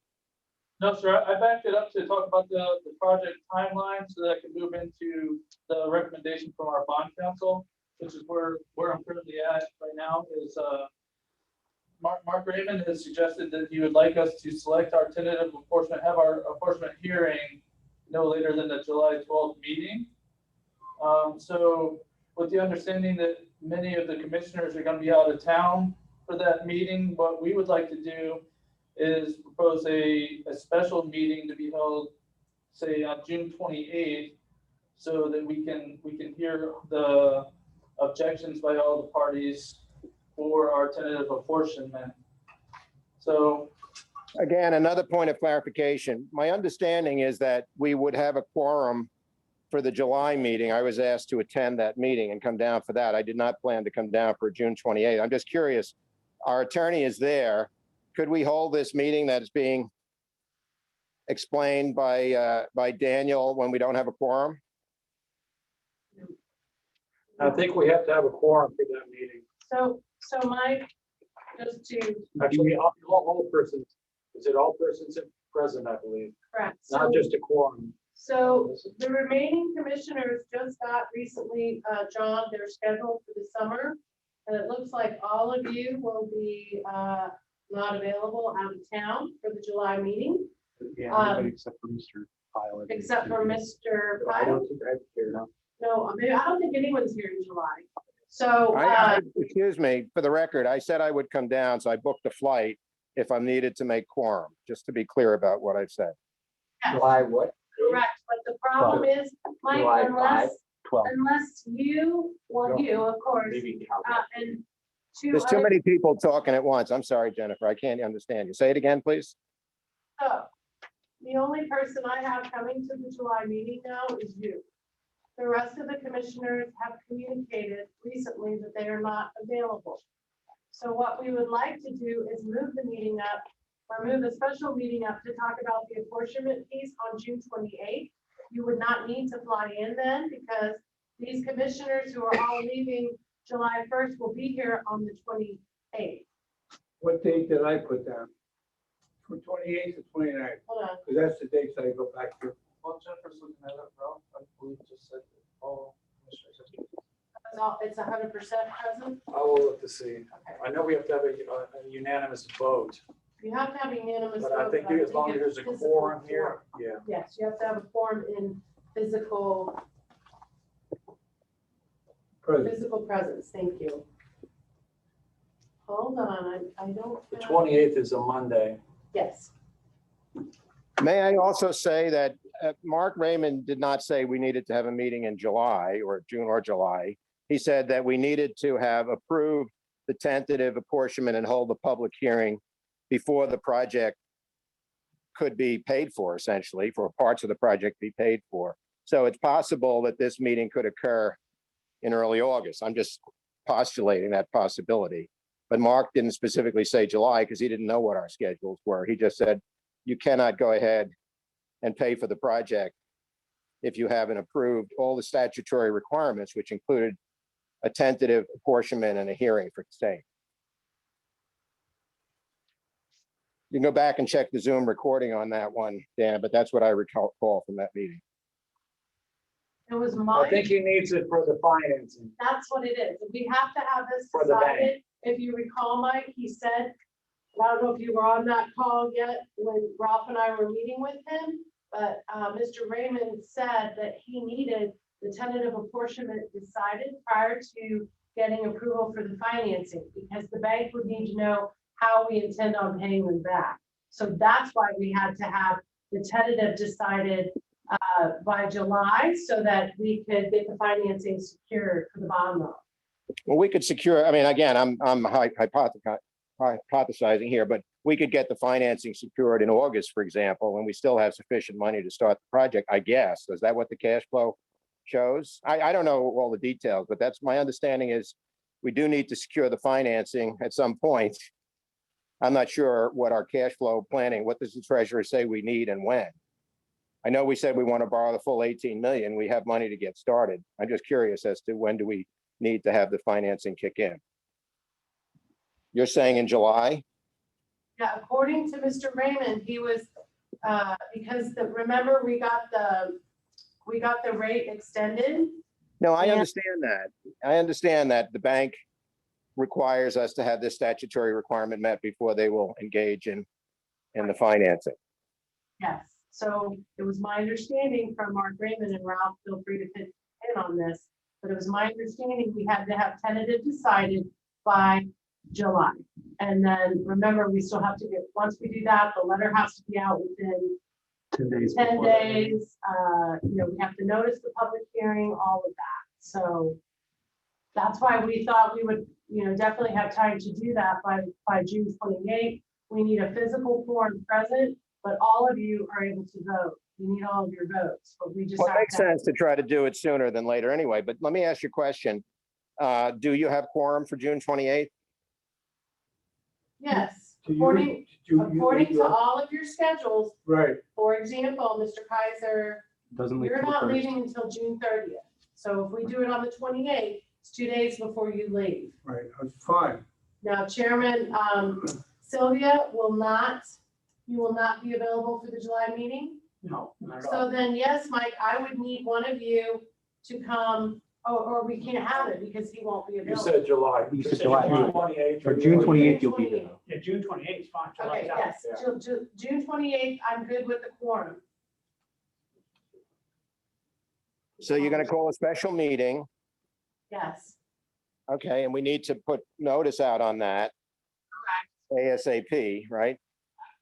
That Mhm. sounds good. So you're going to have a special meeting on June 28th and we will approve the tentative apportionment at that meeting? correct. What we want to do is give you, staff, needs direction. And so that's why I have Dan talking with you all, because, we know which apportionment we are recommending. And we just wanted some additional direction from you all, if you were okay to do the June 28th meeting, which it sounds like that works for everyone. And the only topic will be the tentative apportionment. And it is the tentative one. It's tentative, right. So when are we going to have a meeting? Is that happening today or Thursday? Or when are we having a meeting where that's being presented by staff to the board so the board fully understands what it's voting on June 28th? Hi, Dan, this is Renee Laveau calling. Last week, we received We've already had 3 my workshops. order for Excuse me, Renee, you're talking online here. the funds to I'll be mute him really quick. transferred by IRA. Can somebody please let Renee know that he's talking into this conversation? We muted them. Okay, go ahead, Jennifer. So we want to get that direction now. It's under agenda item 8A. Yeah. Oh, Mark Raymond would also like to speak, but we would like to get that recommendation now because we've already had 3 workshops on apportionment. What's his number? Yeah, but issues have come up each time and you've met with other people. To me, it's a little bit muddy still. I'm sorry, say that again? To me, it's a little bit muddy still because each time some questions have come up after those meetings by other people and I don't know what our final resolution is. I need a presentation. So if you want to make that in this meeting, that's fine with me. But I need to hear need to hear in language, not looking at a spreadsheet, but in language, what the philosophy is as to what our current apportionment recommendation is. Okay, great. So Commissioner Mullins, go ahead, Ralph. This is Ralph Brooks. First of all, Mark Raymond, the attorney, is trying to speak, but he's muted. So Yeah, I John, just wanted to tell you all that. I got the email too. second of all, this is on the agenda. It's not on the table of contents for the meeting, which is the first page, but if you turn to the actual agenda, Mike, it's under 8A, tentative apportionment timeline, and the presentation and PowerPoint will be shown on the screen so you can follow along. But before we get started, I think we should let Mark Raymond speak as the attorney who's the bond counsel for the project. Yep. Go ahead, Mark. You got tired of waiting. Okay, so with the *6 to unmute yourself, Mark. Hello? Hello. Yeah. Hello? Gotcha, we can hear you now. Okay, so what Mike was saying is correct. I never said that you needed to do anything by any particular date. What I said was that the bank will not loan you the money until you have had the public hearing concerning the tentative apportionment. And I said you cannot have that public hearing until the plans and specifications and tentative apportionment are on file with the district, and then the district has published and mailed notice of the public hearing. Now, you're talking about accelerating that to a date in June. I'm not sure that's going to accomplish much for you because there's no way that the bank is going to be ready to close a loan at the end of June. I can start drafting the loan documents and get them to the bank. I think it's reasonable to expect by the date, what was it, July 7th, I think it was, that you were going to have your next regular meeting? Right. And the reason that we're expediting it is because we recently found out that we will not have anyone here, but. Right. But what I'm saying is the bank's not going to be in a position to have you approve a borrowing resolution on June 28th. And so you can proceed and have your tentative apportionment meeting, but you're still going to need another meeting after that to approve the loan transaction. Doesn't mean you can't do it that way. I just want you to know you're not going to get your money right after June 28th. And I think Mike also asked a question, which I didn't hear answered, which was, when do you need the money? He was asking, what availability do you have to pay project costs with your own funds to be reimbursed out of the bond issuance? And I think that's an important question to have answered. Related to that, I had provided a reimbursement resolution form, and I do want to make sure that gets adopted because without it, you can't reimburse yourself for prior expenditures. This is Dick Pyle. My understanding is that we have $4.2 million of reserves in the capital budget. And as I recall, there was a listing of how much money was going to go out over what day. It was like 60% of the cost of the project is going to be paid by the time it's concluded.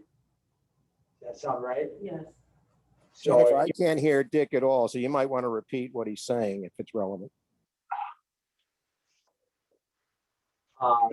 so, and for the first few months, as I recall, it was like $300,000 to $400,000 a week. Look it up. Cash flow funds. Yeah, cash flow funds. Jennifer, we- could you repeat what Dick is saying? Because I'm not picking him up very well. Can we screen share it also? We're gonna screen share it, Mike. I don't. Okay, fine. There's also $1 million due from FEMA. That may not come until after the project, but I think that's something to bear in mind as well. But my recollection is that the payment schedule, that we would have plenty of money to make that schedule without needing to borrow from the bank. Did you get it, John? We're about to put up the updated flow of funds, Mike and Renee, so you all can see this as well. Yeah, back to Mark Raymond's point, because I think this is relevant. So Mark, what we're saying is that we probably have sufficient cash flow to take us through the period of time after we've approved the apportionment and met the statutory requirements in this resolution that you refer to before we actually need to draw down from the bank. Is that what you're saying, Jennifer and Dick? Yes. Yeah, so Okay. so according to this cash flow of funds, which John is trying to screen share with all of you, Yeah, construction, organization, 60% paid upon fill placement. So that's $2.819,235,000, $2,819,235. And activity That has to be paid. That's what we expect to be paid by, by the time the fill is done. correct. So they're projecting to be, us to be the action to be complete and invoiced by the end of August, 8/22/2021. while it's cutting it close, I'd like to also remind you, and if Steve Butel is still on the call, that if we sign an interlocal agreement with the county, I believe he said that they can advance us up to, I want to say 90%, but an amount of money, provided we proceeding with the project and we know what the costs are going to be. So we could probably borrow at whatever the rate is. Steve, are you there to be able to address that point? I am here. That is a policy decision that would have to be addressed in that interlocal agreement. The earliest which that could be considered, we don't have a draft yet before our county commission. That won't happen before August, so I'm not sure. So that's moot. Got it. But it sounds like Jennifer and Dick, what you're saying is we have sufficient money on hand You, to be able to take us to give the bank sufficient time to approve the loan after we've met these requirements on June 28th. Is that what you're saying? Because I don't want to have to look at the numbers because I'm not getting a good connection here. So I'm happy to trust staff and the treasurer on this. again, my concern is it does not look like we will have a physical forum for July. So we will not have a July meeting. Now, I got that point, but what Mark is saying is we can go ahead and hold the meeting in June. We just can't expect the bank to approve the loan. So if we go ahead and hold the meeting and do the things that are necessary, and then we get the paperwork before the bank, we need to call another special meeting at some point to approve the loan document in July before we run out of, in July before we run out of money. Mark, am I getting that correctly? Yes, sir. So John, Jennifer, does that make sense? Can we Yes, get it it? That's why we wanted to move the meeting up to June 28th to get that piece done. Financing piece can come later, but at least this way it's completed and we don't have to wait until August or September to be able to get that piece done. No, but you need to be You able don't to have a approve the quorum loan in in July. July, which means you need to be able to say that you have a physical quorum at some point in July, if not for the July 7th meeting later in July. You have the vacation schedule? I don't. Can you make that quorum happen? I'll fly down. I'll adjust my schedule and fly down to make it happen. Maybe Renee can do the same. Well, Well, the issue is I don't have anybody here in July except for you and Renee. So John, Nick and Harry are all away. Is that what I'm hearing for the month of July? That was funny. Yeah, on that particular date. Look at I just had John share the vacation schedule that we just received from several of you. So on that particular date, it is the 12th, is that correct? Yeah, so Yes. July 12th. Are these dates that they're available or unavailable? That they are unavailable. Oh, well, it looks like. So Mr. up to Pyle- July 15th, we have Treasurer Pyle. Yeah, so up till July 15th, you actually have Treasurer Pyle, so. I have to correct it. Oh, never We're mind, leaving the 12th. never mind, he's leaving the 12th. You have Commissioner, Pyle.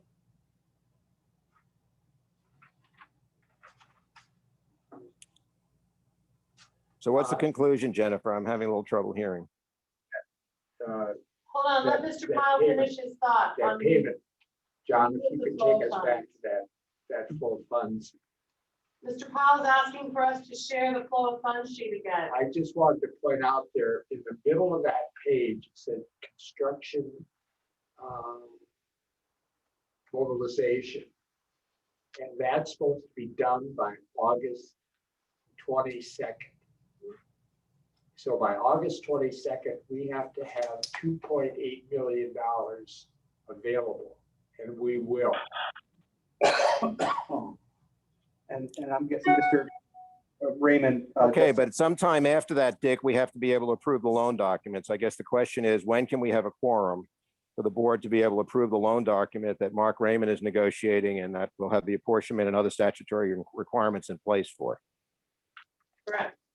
So there is another way that this could be done. If you wanted to, at the June meeting, you could adopt a resolution without having the loan documents with the bank. So it would be a resolution that authorizes a maximum principal amount of the loan, provides just the barest detail about the loan, that it's going to be used for the project purposes, it's going to be repaid from an assessment, and then delegate to an identified officer, the chairman, for example, the authority to execute a loan agreement and note when those documents are available. And then you wouldn't need a further authorization in order to complete the loan. Would It's not a range of interest, Mark, would a range of interest rates be appropriate in those parameters? Sure, I could put a not to exceed interest rate in there if you told me what you wanted. Well, this sounds like a brilliant idea. It sounds like the way to go. Okay, and another thing to consider when we talk about starting the project before you have the money is if you sign a contract that obligates you to spend more money than you have, you're putting yourself at risk, because if for some reason the bank doesn't go forward, then you would have a problem. You wouldn't have enough money to close. So, Mark, putting up the resolution, are you gonna write it up?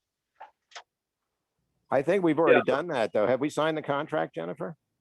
We signed the contract, but he's talking about the resolution, approving. No, he's talking about the contract with Great Lakes. If we obligate the district to the money and we don't have it, is that what I heard you say, Mark? yes, sir. Yeah, so we've already done that. We've Oh, signed that okay. contract. Well, So it's moot.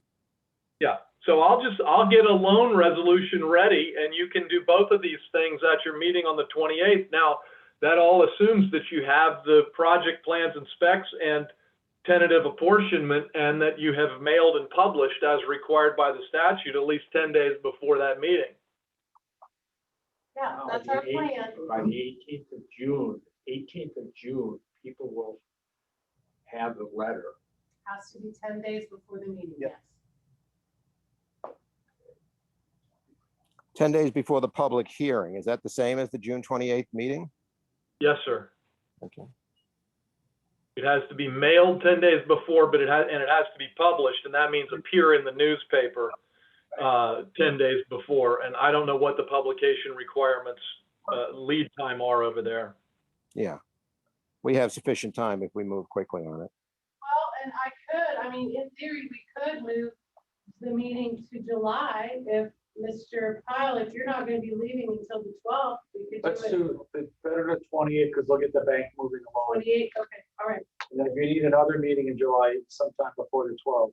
We can host potentially another meeting in July before the 12th, before Mr. Pyle leaves town. The second meeting. And then Renee and Mike, you all can fly down together. I'm not here. That was a joke. Okay, all right. Then that's what we'll do. Can Dan go ahead and finish then with the apportionment? Or talking about the schedule and the apportionment timeline? Are we good? Yeah, we're good. Okay, Move ahead. all right. Jennifer, I'm sorry, I just lost the last 30 seconds. Are we good on what? What was the question? Move forward so Dan can continue on the apportionment. Yeah, just bear in mind that I have a 3 o'clock doctor's appointment, so I've only got 15 minutes. So I would suggest we talk about getting a Thursday meeting scheduled as well. Because I don't think we're going to finish it in 15 minutes. I mean, you can go ahead and vote without me. Go ahead, Dan. Okay, so, to accomplish everything, again, I would need to receive direction from the board today, from Mr. Raymond's advice. We need one apportionment model. Currently, we have two that we're looking at, which is the benefits-based and the hybrid model that everybody is familiar with through the workshops. Can you summarize what the hybrid model is again, Daniel? Yes. I was actually gonna summarize both of them, but so just real quick summary, and I can breeze through some of these slides. The benefits-based model takes the storm protection benefits that are associated with each property, assesses a value to them based upon the overall dollar amount that each property is benefited to.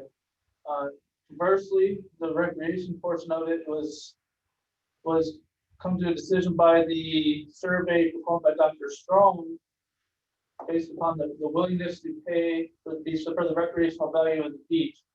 So in the benefits-based model, this is broken up. Continue a few slides, John. Continue. Keep going.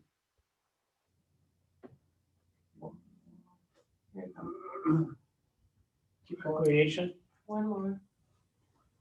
Okay, so the benefits-based model is basically shown up on the screen for the recreation portion of it. It's broken into residential category, a residential with a homesteaded discount, as well as a commercial and a military associated with each based upon the recreational value. It's observed by Dr. Strong. And so the hybrid model takes the storm benefits model for the storm protection benefits, and it assigns a ad valorem style assessment to each of the recreation properties based off of the just value. They're very similar models, but one of them breaks out the three different categories for the recreation apportionment, and the other model is an equal distribution based upon their just value. Daniel, this is Mike again. You kind of broke up enough that I really couldn't understand the two. So let me just give you my understanding, and then since I have to leave shortly, you can continue. My understanding is that in all cases, under both choices, storm protection benefits have to be applied to all properties that are facing the Gulf. However we define, the engineers have defined storm facing properties. So that's everybody that's on the beach or facing the beach, I guess. I don't want to redefine for them. That's whatever the engineers define for Dr. Strong, those get storm protection benefits. And that's the same under both models. Is that correct? Yes, sir. Okay. Then I understand that one alternative is to use Dr. Strong's recreational benefits model, his method of doing it for the commercial institutional properties, together with the storm protection benefits for all the beachfront properties, let's call it. And then the other alternative was to use an ad valorem for all residential on the recreational side, but the storm protection pursuant to what Dr. Strong had done on the millage rate for storm protection. I don't know if I made that clear or not, but that's what I understand. Is that what you're calling the hybrid, Dr. Strong's benefits model for commercial and institutional, and ad valorem for recreational benefits for all residential properties? Is that the hybrid model? Yes, that's one of the alternatives. The other one is for all properties in general and the ad Yeah, valorem. before you get to the other one, I really need a yes or no, because I'm having a little trouble following it. I'm suggesting, listen to what I'm saying and tell me if I'm correct. That Dr. Strong's benefit model that he did for storm protection benefits is going to apply under both scenarios based on the engineering information that he got. And then he has a further benefits model for everybody, depending on where they are, commercial, condominium or residential or whatever it may be, for all the residential properties. And we're suggesting as an alternative in the hybrid model, we use his storm protection benefit and we use his other recreational benefit for commercial and institutional, but residential is strictly based on ad valorem pursuant to his recreational benefit millage rate. Am I getting that right or not? I would say no to that. We have the model that's on the screen right now as the residential, and then the residential with the homestead discount, as well as commercial. And then the other model is strictly ad valorem, all properties assessed at ad valorem rate. And we can bring that up on the screen in a moment if you could. Tom. Yeah, I don't even want, personally, I mean, I'm trying to just wrap it up before I turn into a pumpkin. So if you can bear with me, I can't really read any of that material on the screen from my smartphone, and that's what I'm working from now. So I just want to hear English language explanation without going into the details of all the properties. Can you give me in English language, layman's terms, what the hybrid model is? The hybrid model takes all the properties that are accessible on Captiva and assigns them a millage rate to be multiplied times their just value.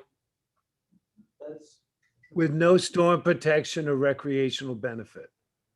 There is a storm protection. You can legally, you cannot exclude storm protection benefits. Both the state and the county require that as a requirement for beachfront properties. So every property has to have storm protection benefits in it. Both models contain a storm protection benefits portion. Okay. The only difference between the two is the recreation, how it's assessed to the properties. We have a benefits base, which is the recreation or the residential and the commercial 3 categories. Or this style here in the hybrid has all the properties grouped together as a ad valorem style. Including commercial and institutional? Yes, sir. Okay, well, I would vote to throw that out because that's going to lose us millions of dollars in commercial and institutional. That's why the approach of saying treat them under Dr. Strong's benefits model for recreational benefits and ad valorem for all residential properties. Is that one of the alternatives, what I just described? Yes. Okay, so let me just say that that's what I would go for. Can we give it a name so we know that's not the hybrid, right? What do you call that one? Straight benefits, right? Yeah. Straight benefits. Well, it isn't straight benefits because it's strong benefits on commercial and institutional, and it's ad valorem determines the recreational benefit on all residential, right? So you want to call that straight benefits? No. That's not a good one. Let's just call it the bad one. It's not the bad one. It's the way we're probably going to go. Certainly the way I would vote for is to yield the best benefits under Dr. Strong's model for commercial and institutional, and then an even straight ad valorem benefit, recreational benefit for all residential properties, and storm protection is the same under both models. Right. Anyway, that's how I can No, the understand it. third If I'm one, where misunderstanding it, please tell me before I turn into No, a the pumpkin. one that loses us millions of dollars, which is that one? I'm not sure how neither one of them loses us or gains us money. It's strictly a matter of how we divide the bill to the project. What he means by it's the lose is third the one. one, Renee, in answer to your question, the Dr. Strong's model yields more from commercial and institutional because Right. he's done these assessments of people on the beach and who uses the property and so Right, on. That's The one correct. that does ad valorem strictly for residential properties and uses Strong's model for recreational benefits for commercial and institutional will yield about $2 million more in apportionment associated with commercial and institutional. The other one, it pushed it more on the residential side. Right. Which is the other one? What is that the hybrid or the traditional? The hybrid is the one that Hybrid is the one that The burden on the charges commercial and residents. institutional less based on Yeah, straight ad valorem Hybrid. across the board. and where did the hybrid emanate from? Dr. Strong? No, he's proposed, Well, His- who came his up with the co- hybrid one? That's all right, what- I gotta go. So you heard what I had to say. I can't vote on this, so I just hope I understand it correctly. I propose a workshop on Thursday or whatever, to be clear. I think we're rushing this. But Right. anyway, I gotta go. Sorry, excuse me. So, And where did the hybrid come from? Hold on. Oh, hang on. Let's go one at a time. The chair, our current vice chair is speaking. He has a recommendation. Let's listen. my understanding is this can be modified in the future. I think if we just go with the strong benefits for both, the strong model for both the benefits and the whatever, then it's a done deal, and we can modify this in the future. So Mhm. let's move forward with this. Right. It's a tentative apportionment. Right. That's So right. What I'm looking for today is direction from the board on which model to proceed forward with, or if there's a model that you would like me to modify.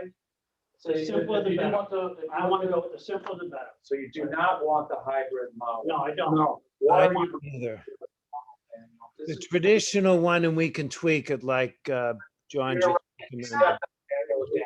Daniel was halfway through that. What are you calling it, This- Daniel? this For the is- record, For the record, this is the benefits-based model. the benefits-based model is the one that staff is recommending. And that It's is the the one- traditional one. That is the one that appears Commissioner Mullins would like, as well Yes. as. Thank you. Commissioner- That's your recommendation. Well, that's my recommendation too. Thank you. And that's what all this All right, so then we're gonna Okay. need you to call a motion in a second, so we can vote on this, and then we will proceed. And we Can will I have ask the you- meeting on the you, 28th. Oh, go Can I ahead. ask you a question before we vote on it? Yes, sir. I agree with this benefits too, but is that the program that you're, with all the work that you've done, is that the one that you're recommending? Yes, so when we and staff are recommending, Oh, okay. because it's simpler, All right, so we need a motion to adopt. a motion To adopt the Direct. benefit to tentative direct, model, to direct staff to direct staff. to adopt the tentative, To benefit- prepare, To pursue. pursue. we're presenting it on June 28th for Yes. the actual We will meeting. be presenting it, so you're giving us a direction to prepare this to be presented on the June 28th special meeting. And then at that time, Ralph, is when they'll vote on it, correct? Yeah, By resolution. go ahead. Dan. Okay, Go so ahead, confirm by, So what we're looking for today is a motion for staff to pursue the benefits-based model to present at the June 28th special meeting, To notice it and publish to it notice and publish. And to be verified. for a public hearing on June 28th. Yes. okay, do we have a motion? I'll make a motion to that, Do we have a to second? that effect. John, will you please call the roll? John, want to call the roll? Absolutely.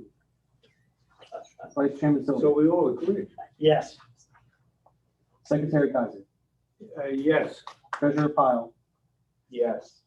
Commissioner Mullins has left the meeting, Chairman Neville. Yes. The motion passes 4-0. Great, Okay, So based on this, we all pretty much agree until the next meeting, right? yeah, at least we're moving forward. So what will Yeah, yeah. happen is the public will come and they'll voice their objections or agreement. Right, with right, it. right. After that, you will confirm it by resolution.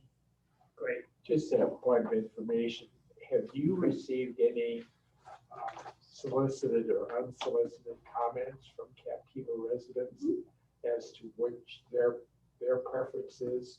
So that on the 28th of June, we're not surprised when a group shows up that's totally against what we just approved. we've only heard from the three gentlemen, or the two gentlemen. Dan and I met with John Rosen as well as Carol Wetzel earlier last week to hear their concerns. And that's the only concerns, and I believe you all were aware of those because they sent a letter back in 2020, sorry, last year, to voice their concerns. Did you say Swetzel? Wetzel. Oh, Wetzel. Yes, sir. Okay. And so we are working on getting them a response to their questions. Ralph is assisting us with that. That is the only questions that we've received ahead of time from any Captiva residents. But we probably will once we post about the meeting and the public hearing. I'm sure then we might get some questions, which I can make all the commissioners aware of ahead of time. I can forward any questions that we have so that we're prepared as a group to answer them. Well, can we get a copy, since now we pretty much have an idea of where we're going? Can we get a copy of the tax rolls with people's numbers on it? So when they call, we can speak to them intelligently? Well, we have to send them, that's gonna be the letter that we send out 10 days prior. We have to, No, Give her that's one. fine, but the commissioners should have, at least the commissioners should have all the data in front of them, so that. We'd be happy to send that to you. Swetzel or, Yeah, we would be happy to send that to you, but again, there's specific questions asked by Mr. Wetzel and Mr. Rosen. right, Ralph is working on a response to them so that we're crystal clear. So typically, people, no, I meant, people do call, I get a lot of phone calls on, what's this gonna approximately cost me for Oh, I see. the next so thing? you know, And typically by the enabling legislation, the preliminary assessment role, which you're referring to, isn't completed until after the project is completed. that I know, but right now, you can tell me by looking at my property, pretty much what this means to me. And Well, I don't know. a about little that. column may look funny because we don't have an That's tricky actual. business. Excuse me, I want to answer Commissioner Pyle's question. During a beach renourishment at the turn of the millennium, there was, at this particular juncture, there were 3 people that came in that questioned their costs, actually 4. And that was the entirety of it. I think, you know, we've spent a lot of energy and time dealing with several people that asked some very good questions, but we also have to be cognizant of the fact that there are hundreds and hundreds of homeowners out there, and they are seeing the information, they are seeing what it's costing them, and if we're trying to offer them to the majority of the people out there, like the residents, a best case, you know, least amount of payment scenario, it's going to supersede anyone who thinks that they have a better formula. It's too So- difficult. So anyway, the point being is, Dick, what I'm trying to say is, I've been at 2 of these renourishments, and I can count on both hands how many people actually showed up that either had a concern or actually had some ideas. So, I mean, you know, there's 1,000 property straps here, so there's 1,000 owners, or however many less. So we have to look at the majority. Yeah, but I'm very concerned about any one of us going out and talking to somebody individually and almost portraying, this is our position, this is what you're gonna pay. And all of a sudden, 6 months or a year or 2 years later, they get a very different bill. And all of a sudden, what have we done? I mean, I'm in the financial markets. Renee, you're in the financial markets. We can't go out there ahead of time and tell people X, and then all of a sudden tell them it's X plus 2. no, but in this letter that's gonna go out, the amount of money is pretty much in there, It's an estimate. so it's gonna be in there anyhow. Yeah, and that's, So- So my Well, you know, recommendation- excuse me, what we can do, we send out the letter, say, we chose this one, and by the way, the other one is going to cost the residents $2 million more. That should end it right there. Uh-huh. are we allowed to Period. say? That? Of course we can, it's math. I'm sorry, John, I'm sorry. No, that's fine. I'd like to suggest that if any constituents come up to you guys asking about what their bill is gonna look Sure like, they're gonna- you direct They have that it to right. staff. You direct that to the office. Don't answer that for us. question. Send them to us. Yeah. Let Thank us, you. that's why you hired I'm looking Well, forward that's to the you going to jail. us. And then you can answer them what we've been answering them, but I've been here 34 years. You say, well, we put out an estimate And then we get the bill, and then we try to get more grants. We've always been surprised with better numbers in. And consistently, it has always been much, well, less, sometimes much less, but always less than the actual, you can tell them that's the truth. So, Let's move yeah. on then. Good.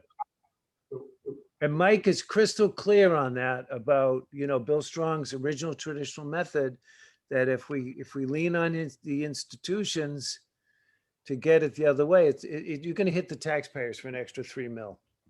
Go I ahead, mean, Dick. the resident, there will be pitchforks with the tar and the feathers.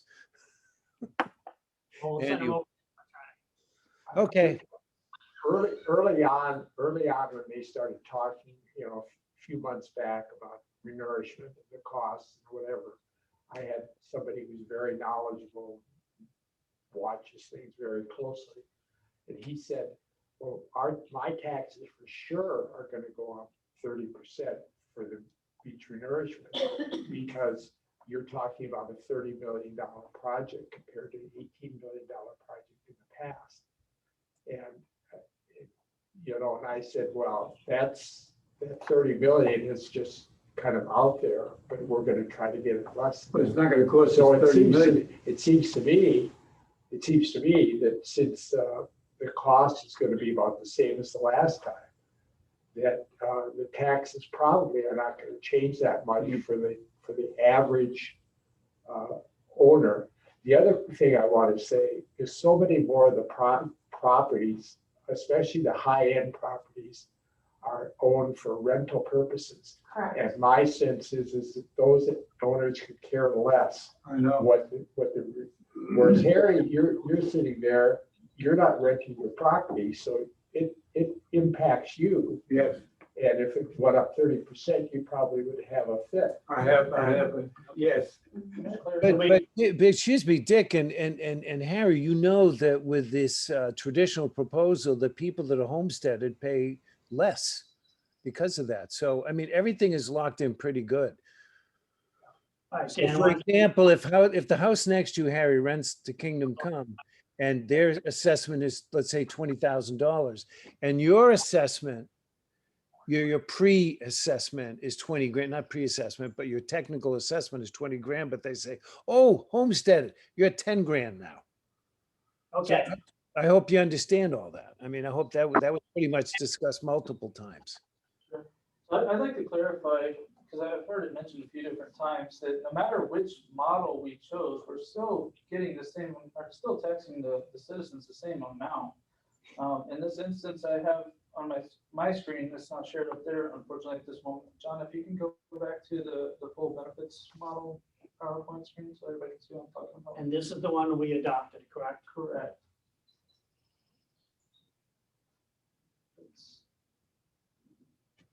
It's right before the hybrids portion, John. Gonna get power shortly. Okay, so in what John's going to show you on the screen, there's I've estimated an $18,025,485 project based And last time it was 15 Right. something. maybe. So I did this based upon a 750,000 cubic yard project. After the cost shares, it whittles from FDEP and local, it'll whittle it down to about $10.8 million to be assessed to the citizens of Captiva. So in this model, the cost share for storm benefits is generated basically the $5 million of that. And in the recreation portion of it is the other $5.8 million. So that cost is a fixed, whether it's the hybrid model or whether it's the benefits basis, just depending property specific of who pays more and who pays less. Right, agreed. And so I wanted to clarify that because we're talking about sending out a letter that, with this model, we'll be paying less. So that would really be a very property specific thing that, we could generate if so desired, but I don't know that that's something that we should include in that letter rather than explanation of the methodology of why we've chosen this or why. Yeah, Dan, that's what we're saying. We're just saying that the apportionment is such that in the traditional method, the institutions and, you know, the hotels bear a larger cost because they have What constant. number are we actually putting out in the headline? So 10 million, 18 million, what are the What I people would like- receiving the letter? What I would Going like to to say. put out is the top end of our bid documents gave us that flexibility to go up 25%, down 25%. I would like to put up and show the highest bill that we can agree. Well, you do what you want. I'm just asking what you want to do. Yes, we Right. want to do the worst case scenario so that, because we know that it's probably going to be lower and it'll be a nice surprise or. a nice, Right. Again, this is just an estimate. It's estimated. Oh, yeah. So if we shoot high and we come somewhere in the middle or lower, it'll be perceived much better, obviously, by our. Don't shoot too high, so people drop dead. Hopefully, Sure. this will lead to, you know, down the road when we strategic plan, this will lead to looking at Army Corps funding again and getting some additional beach access, so then we can get more state and federal money and therefore. What is the figure that you want to use now? I'd like to use the Done deal. $18,025,485. That's fair. Okay, moving on to the next topic. Yes. Next item we will be discussing. And what was it the last time? 16, The last nourishment. 19. 19.25 or 5. So if somebody asked, if they asked, how does that compare with the last time, we'll say it's about the same. yes. But also when people are That asking should be- about their bill, everyone's property value has gone up considerably in the last I 8 know years. it's, So that's another part of the Okay, so calculation. let's move on because we'll never get done. The next item we'll be discussing is the 2022 budget. Executive Director Nelson, the floor is yours. Thank you very much. So I'm going to move through this part. I want everyone to look at, I believe in our packet, we have included the dates of our board meetings, That would be page Yep. 34. right? So Page put that up 34. on the screen. If you look, we're obviously going to have to change to July 12th and we're going to have to add June 28th. But go to the bottom and look at the tentative budget hearings for September the 13th. And then final budget hearing September the 23rd. These again, we're gonna need a physical quorum, correct? Yes, we need all commissioners I'll be present. back for the. I know, we already know, we looked at it before, right? Before we That's set the dates. So, but I wanna make sure that you all are good with those, because I'm going to, need to get a motion and a second, to make sure these dates are good, so we can set these public hearing dates. And you want that motion and second now? Don't we? Yes, we need it now. Okay, do we have a motion? I want to apologize. I had to go out for a quick thing to make this truck not drive over something. Forgive me, but what are we, there's I think it's setting up the budget hearing Yes, dates. Oh, Tran- okay, good. Sorry, my apologies. And I'm gonna get these dates secured, and then I'm gonna ask for direction regarding what direction you want me to put this budget together in, but let's get this done first. Okay, I make a motion that we set the tentative budget hearing for September 13th, 2021 at 5:01 PM. And that the final budget hearing be set for September 23rd, 2021 at 5:01 PM. Great. I'll Second, second it. Great. John, can you call the roll? All right, Vice Chairman Sylvia, yes. Secretary Kaiser, Right. Treasurer Pyle, Yes. Commissioner Mullins has left the meeting, and Chairman Laville. Yes. Motion Great. passes 4-0. John, could you put up on the screen, please, the 2022 budget? You can read it. So that's good. That shows the trend, the estimates. Yes. Okay, so up on the screen and in your packets, you will see Page 24. we received an estimated,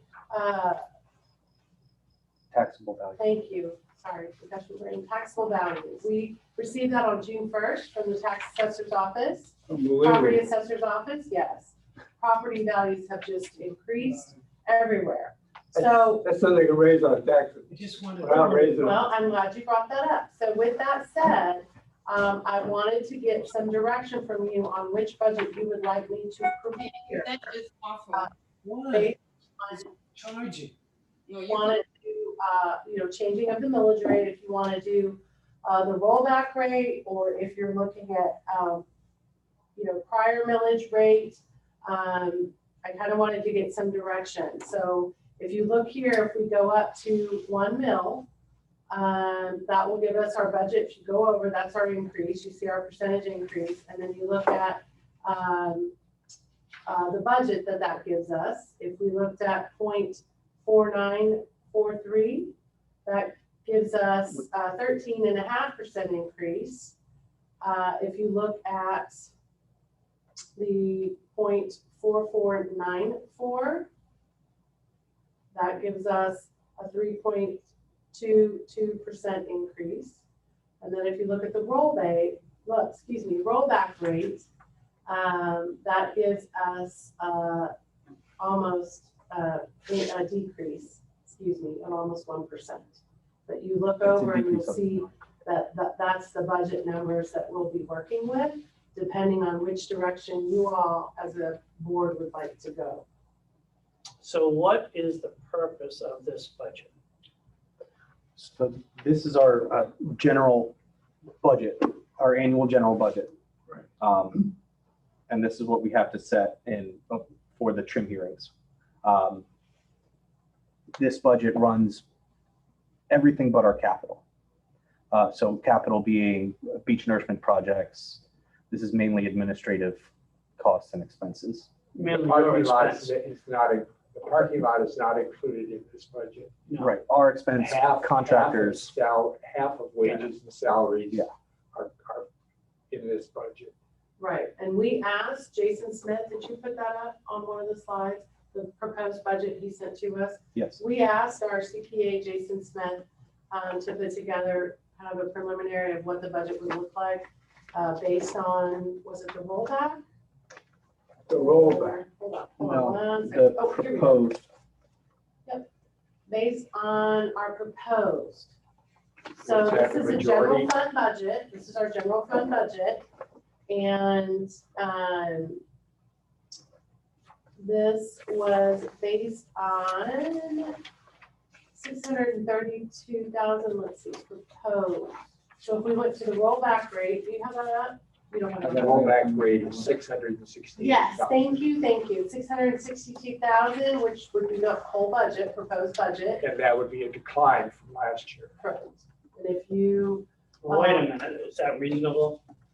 no, No, well, that no. all depends. So let's discuss that. Thank you. Well, how about a motion? How about a motion? How about a and then we'll motion discuss? Okay. to give staff direction for discussion, a motion. and a second. I move that we adopt a proposed budget with a millage rate of 0.4494, yielding proposed revenue of $889,000. Okay, can you get a second? Can we get a second? I'll second. For it. discussion, yeah, For discussion. for discussion only. So what Treasurer Pyle gave the motion for was to do the rate at 0.4494. And So may I ask Mr. Pyle why he made that recommendation? yeah, so wait, let me just point out that our prior millage for 2020 and 2021 was 0.4395. So I want to put that in perspective. So go ahead, Mr. Pyle. Yeah, well, it would be approximately the same, and it would yield a budget of $689,000, slightly more than last year, this would be like 3% more, I think.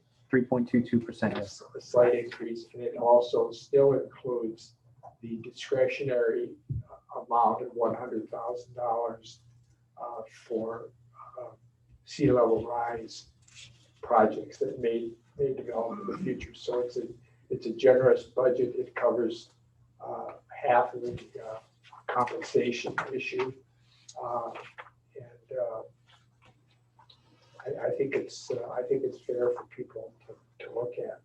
Well, yeah, but I think it's high because of the evaluation that the county has put on all the homes around here, you're gonna get a huge increase just from that. That's actually not true. Say what? That's not true because That's not true? the rollback rate is based on the prior year's budget. So when the taxable value comes But he's out, not saying a rollback rate. right, but hold on one moment. So that we calculate that rollback rate based on the prior year's budget to get a number similar to the prior year's budget. Right. So the taxable value won't change that budget line. When you go up, it's only going to be an increase on the rollback rate. You're not going to gain taxes based on the increase in the taxable value. You understand? No. Why don't you just say, There's an we're gonna use the rollback rate, but we're not. He's not saying use the rollback No, rate. Right. He's saying keep it. he Right. So wants to go up, same as we did last time, 4% or whatever it is. but I'm trying to say, just because your taxable value increases doesn't mean that your tax increases. And that increase isn't based on your taxable value, it's based on the rollback rate.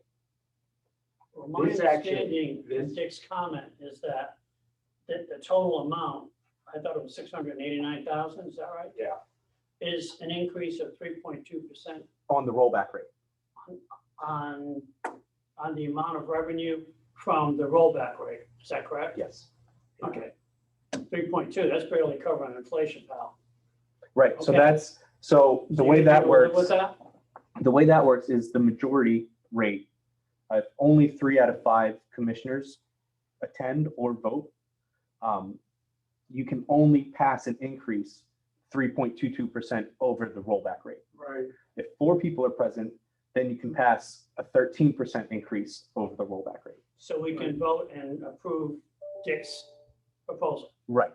motion. At any point during that meeting, it doesn't have to be based on that. You can say, I think that the majority rate's a good rate and base the motion off of that, and then that's how we can pass that. Well, we have 4 commissioners. I mean, do all 4 have to be present? If you only had 4 commissioners, you could only do an increase of 13. But we still can do, You could still do the majority vote. yeah. Yeah, you just bring up the motion that this is But the one you want to pass. For September Yes, sir. 13th meeting Yes, sir. or For September. for the earlier meeting or later? Well, it's for the first meeting. For So- the tentative. So one of the things to your point, Commissioner Sylvia, in terms of is it going to be enough? So without a strategic plan in place, which has been a challenge for me and staff, because we don't have one, Right. and that's next after we get through the erosion project, then we're going to start on strategic planning. So without that plan in place, I don't have anything to refer to in terms of our future growth here as a district. So for example, a few meetings back, you all advised Chairman Mill to look into the Allison Hager parking lot, making the improvements, being able to put permanent structure restrooms. And that's when we got into the details that there was no clear indication of who owned that parking lot, whether it was the county or whether it went back to South Seas. So we're still waiting on that confirmation. So out of that exercise, then Chairman Bill came to staff and said, well, what about looking at potential property that's available? Either we, purchase it through eminent domain, which of course is where you can come in and we have it within our legal rights. And Ralph, please feel free to speak up, but it's within our legal rights as a special district to be able to take property via eminent domain if all parties can agree on what the value of the property is.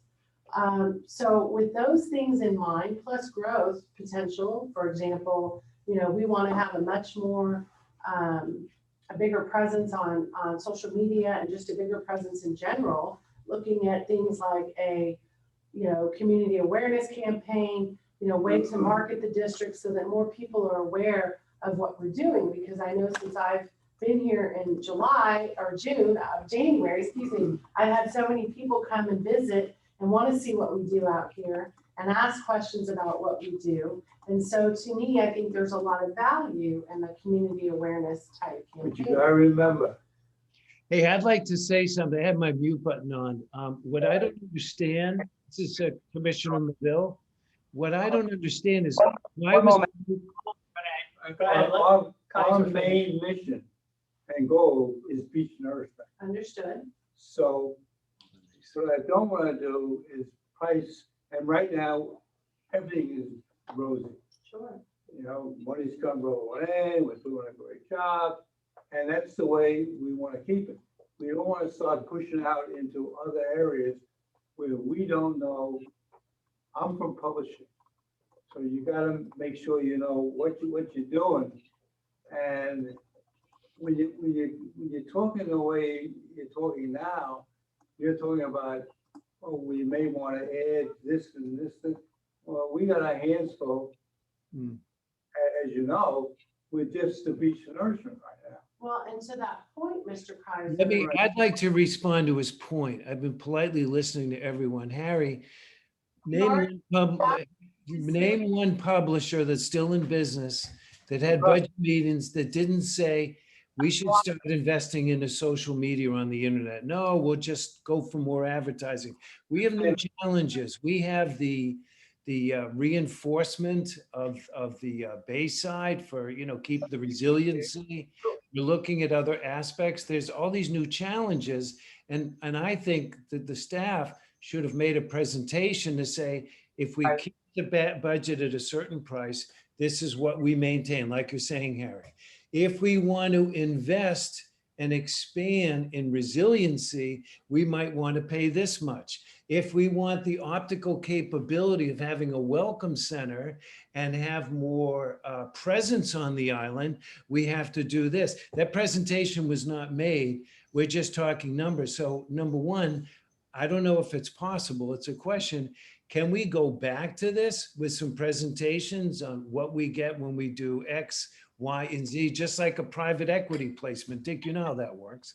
Understanding is, all we're doing is voting on Dick's proposal to get something on the budget discussion in September, and we can enhance or change this Right. at that.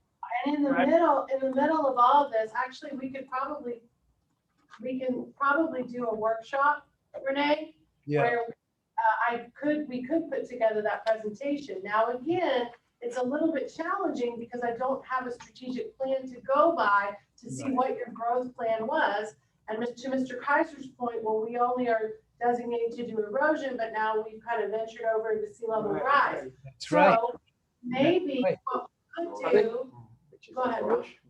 I was gonna say, I guess we're arguing over a rollback over this increase, and it's only $21,000 difference total. After everything's collected from everybody. It doesn't matter. Okay. No, Just that's- the board members be aware that we have to be creative and think of the future. 9,000 is how much money you would collect by the difference. But his proposal is the 688, is that correct? 689. Yeah, It's $21,000 more than the total rollback. got it. But that's a 3.2%. Right. It's barely going to cover inflation. And then Right. only That's a good point. Yes, it only raises $21,000. So to Renee's point, we can absolutely do a workshop and I can just put a budget together based on Yes. what direction I think we want to go, which is increased awareness, sea level Right. rise. Well, What? Okay, excuse me, Jennifer. Yes, sir. Go ahead. The reason I recommended this budget is because it does include that $100,000 that we put in a couple of years ago. And this year we used some of Sea that level money rise. for sea level rise. And this year we used some of that money to fund the SCCF person. So I think this budget does include some flexibility, and this is only our general budget. Right. Some of the projects you're talking about are the capital budget. Correct, Totally. correct. Totally. Some, So yes. if we talk about, spending money,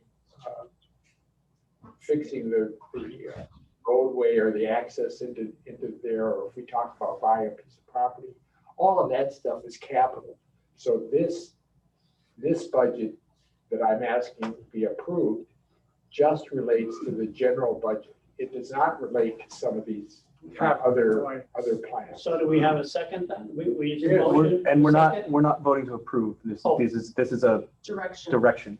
So we're giving you direction. Okay, so then I will I want a take, workshop. okay, so then I will take that direction and we will set up a workshop that will show this, because to Renee's point, if we need, some additional social media and media support, I'm gonna have to either hire an outside vendor or part-time staff over to assist us with that, given all that we currently have on our plate, as well as in the future with sea level rise coming up, to be able to support our partner organizations efficiently.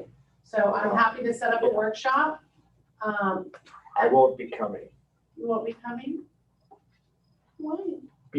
because I think we have to develop a long-term strategic plan Agreed. before we talk about anything. Okay, And I'd like to come to a meeting and have you guys present the long-term plan. so then, well, we're all gonna be involved in strategic planning together as a group, whoever's elected on this board. Yeah, but staff should be coming to the commissioners with a proposal.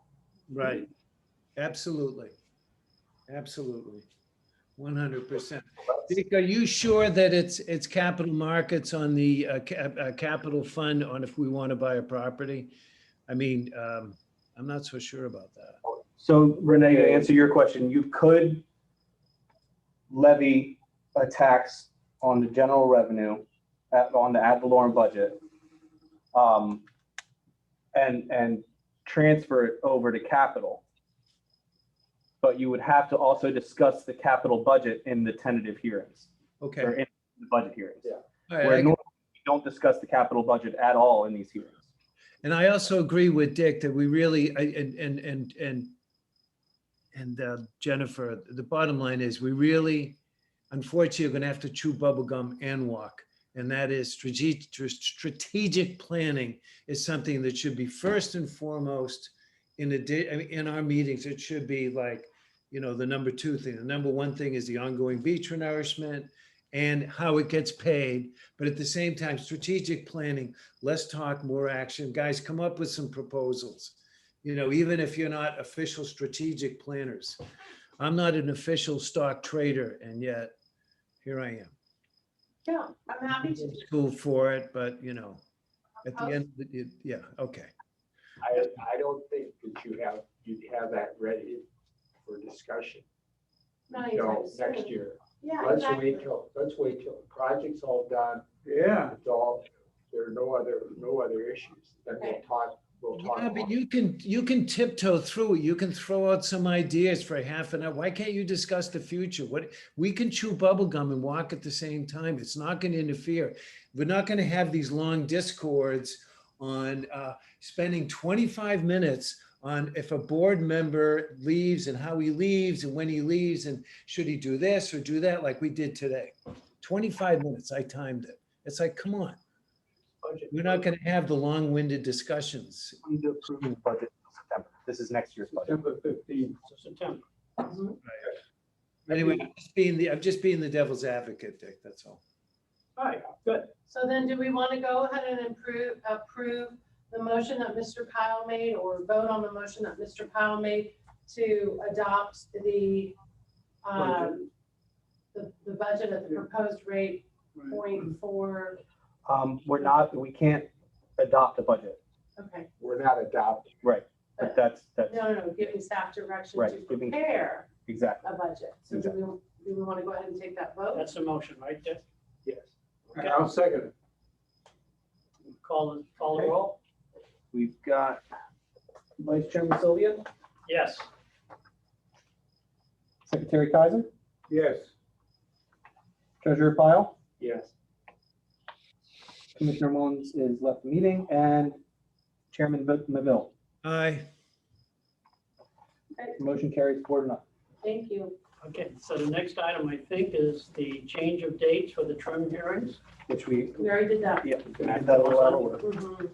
Okay, so do I have a motion to accept the proposed dates from the staff? Oh, we did that one. We did that. So we're Sorry all about set on that. that. Mhm. All right, administrative report, moving on. Executive Director Nelson, the floor is yours. Thank you. So I wanted to just update everyone on our TDC grant.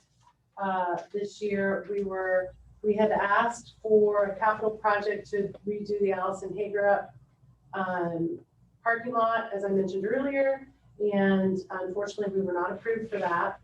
We even went back, Dan and I even went back to ask for just maybe money just to do the engineering piece of it, and we weren't approved for that either. So, Did that have It something was to do so with the good. fact that nobody else owns that well, it property? could be that, it could be also that they're not really approving any of the capital requests again this year, like last year. So, but they did do, wonderful to our community by at least awarding a little over $9 million to several different organizations, including ours, for our parking lot maintenance. So we did make a request of $127,600. We discovered that only $122,800 of that we were eligible for. And so the funding recommendation to us was $72,800 to continue to maintain our parking lot. It wouldn't give us all 122? Grady and. It'll help. It'll help us. What was the rationale for not, giving us the 100% of the request? Because that would have covered the toilets and the worker. Mhm. I don't know the reasoning behind it. I know that there were a lot of organizations that asked, if you look at the list that we provided in your packet. Page 36. Yeah, so I'm sure that this was, probably just what they felt that they could support at this time. Now, we can always go back and ask for. Well, yeah, later on, or like vis-a-vis, not to toll up the meeting, I'd like to know how many other organizations are beach related, because that's where the money comes from. That's where it's supposed to go first. If you look at your list in the packet, it'll show you. I don't want to read through all of them. No, I'm reading it today. Yeah, there's actually a lot of, there's a lot of beach things here. I'm sure it's fair. Fine. Most of the municipalities within Lee County and their natural resources. Yep. No, I see it. I just want to make sure it wasn't, the park and, the blue park, JetBlue Park and all that nonsense. That does come out of the bed tax, but not Not in this. this one. Okay. Okay. Is that it? That's for the TDC grants now. Okay. I wanted to talk a little bit about I want to clarify on our follow-up items. As some of you participated last week in the FDP funding workshop, we all realized that it is paid out of a percentage, even though the agreement that I signed stated the $6,054,450. That is an up to amount. So again, it's based on the expense, the total expense of the project, and then also, beach access, having additional access points will also increase that percentage. And I said it several meetings ago after speaking with Vince George, that could happen before, during, or after the project. If we gain some additional public access, we can always go back to the state and get that money increased. So when we talk about, residents being concerned and complaining about the additional assessment and the cost of it and the percentage increase, one of the best ways to mitigate that is, again, to get federal and state funding. And the way to do that is to gain additional public access points. So perhaps when we start, a community awareness campaign, and maybe that is one of our strategic initiatives that we would like to get some additional funding, this would be great leverage to show the residents that, they should be in support of this, because overall it's going to save them on their tax dollars. We were asked 2 meetings ago to put together our contracts list, which John has done. It's in your packet, and it basically is a term sheet. So that keeps us on our toes to make sure who we have contracts with, when we need to renew them, what the terms are. So we have that completed. The inventory that we were asked to complete, we have not been able to do that. And in all honesty, we probably won't be able to until the project gets at least underway.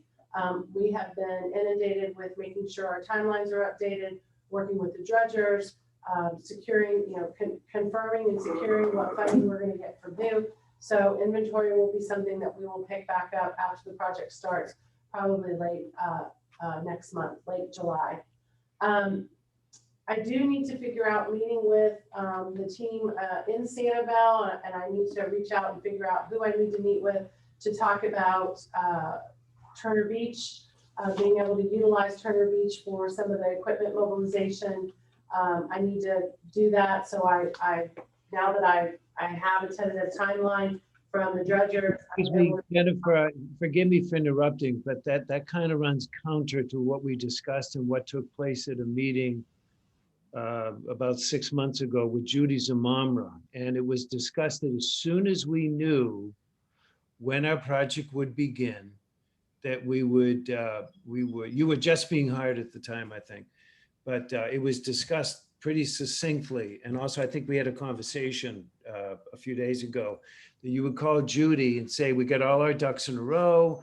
I'd like the pleasure meeting, and that myself could attend it, via Zoom, and just to let us know what's happening. So are you going in a different direction and not going to talk with Judy?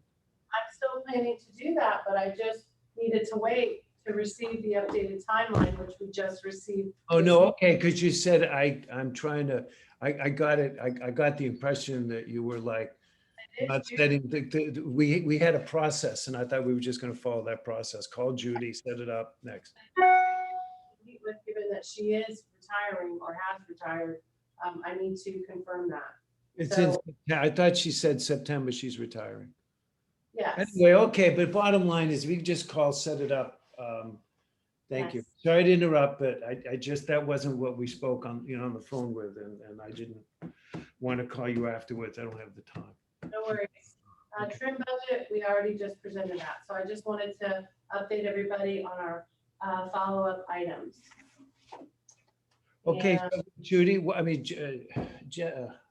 Jennifer, why don't we share with them the good news that took place, what was it, Tuesday or Wednesday? Or would you mind if I told them what happened? As far as, yeah, okay. So anyway, fellow commissioners, I speak with Jennifer, on a daily basis as chairman, or as remote chairman, to assist in the goings on and the connectivity. And so Jennifer had told me that because she was instructed to contact at one of the meetings, last meeting, to contact Dr. Strong and work the numbers and say, hey, what are these numbers? Because our apportionment is going down in recreation. So when I asked Jennifer, so did you get in touch with Bill? And she said, I've called twice and he hasn't answered. And being me, I just, hold on. I got him on the phone, and it turns out that because I had his cell number, and I guess Jennifer was calling his office number, which is an FGCU, and maybe due to COVID, he wasn't checking his calls. So we spoke, and then he was more than happy to take a phone call directly to go over the particulars. And so when I asked Jennifer, we came to this mutual epiphany. But basically, when Jennifer had the meeting with Dr. Strong, the telephone meeting, he basically ended with, oh, the numbers are the numbers, meaning he wasn't going to be, he was just saying, look, those are the numbers. That's my formula. Have a nice day. So when she told me that, we was, kind of brainstorming, and we both discovered, because again, we weren't here, that apparently the last survey was done at the apex of red tide in 2018. And I said, oh my God, well, that's it. And because Jennifer was mentioning that, this shouldn't be just one study per 10 years. It should be every other year where they do a survey, because things fluctuate. And I said, I agree. I said, we got to change that. So then we both realized it was 2018. I called Bill up immediately and said, hey, Bill, there was red tide. And he says, well, red tide this, red tide. I said, no, Bill, I have rental properties. And I'm telling you right now that we were getting cancellations left and right. And graciously, he immediately responded and said, oh, well, get me the hard data and I'll be happy to adjust the numbers. And then Jennifer, why don't you take it from there when you call them back? So where are we in this, Jennifer? Well, it's administrative report, but I let Renee give that piece. When I contacted him back, he said that, Dr. Strong said that he would be happy to make an adjustment in the numbers if I can give him the county to get the total number of visitors, which I was able to get that information on Friday. So I'm going to put together a summary for Dr. Strong and email that over to him. And it looks like hopefully we'll be able to utilize previous years, before the blue-green algae, be able to look at kind of the trend, and then And current years too. And current, the impossible current years. There's no reason we can't look at like this year. But what if, gentlemen, what it points out to is that the increase in visitors means increase in recreational benefits. I mean, we possibly could have scored an extra couple million. I mean, just with that one phone call, just with the realization that the survey was taken at the worst of times. And I'm kind of shocked that the former staff and hierarchy or administration didn't think of that, to say, wait a minute, why are we doing a survey at the worst of times? It's like, as I said before, so I'm just very excited that this is a great thing, and hopefully it'll continue to, save the taxpayers of Captiva $1 to $2 million. Yep, great. All right, we're done. So we're on to commissioners' comments, which Renee just gave his. Yep. Go ahead. If no one has any other business, I motion to adjourn the meeting. Do I have a second? All in favor? Aye. Meeting adjourned. Well done, folks. Thank you, everybody. Thank you. Bye, everybody. Bye. Bye. That's a good one. Yeah. Gentlemen, may I say, you and the staff are doing a pretty good job. Yeah.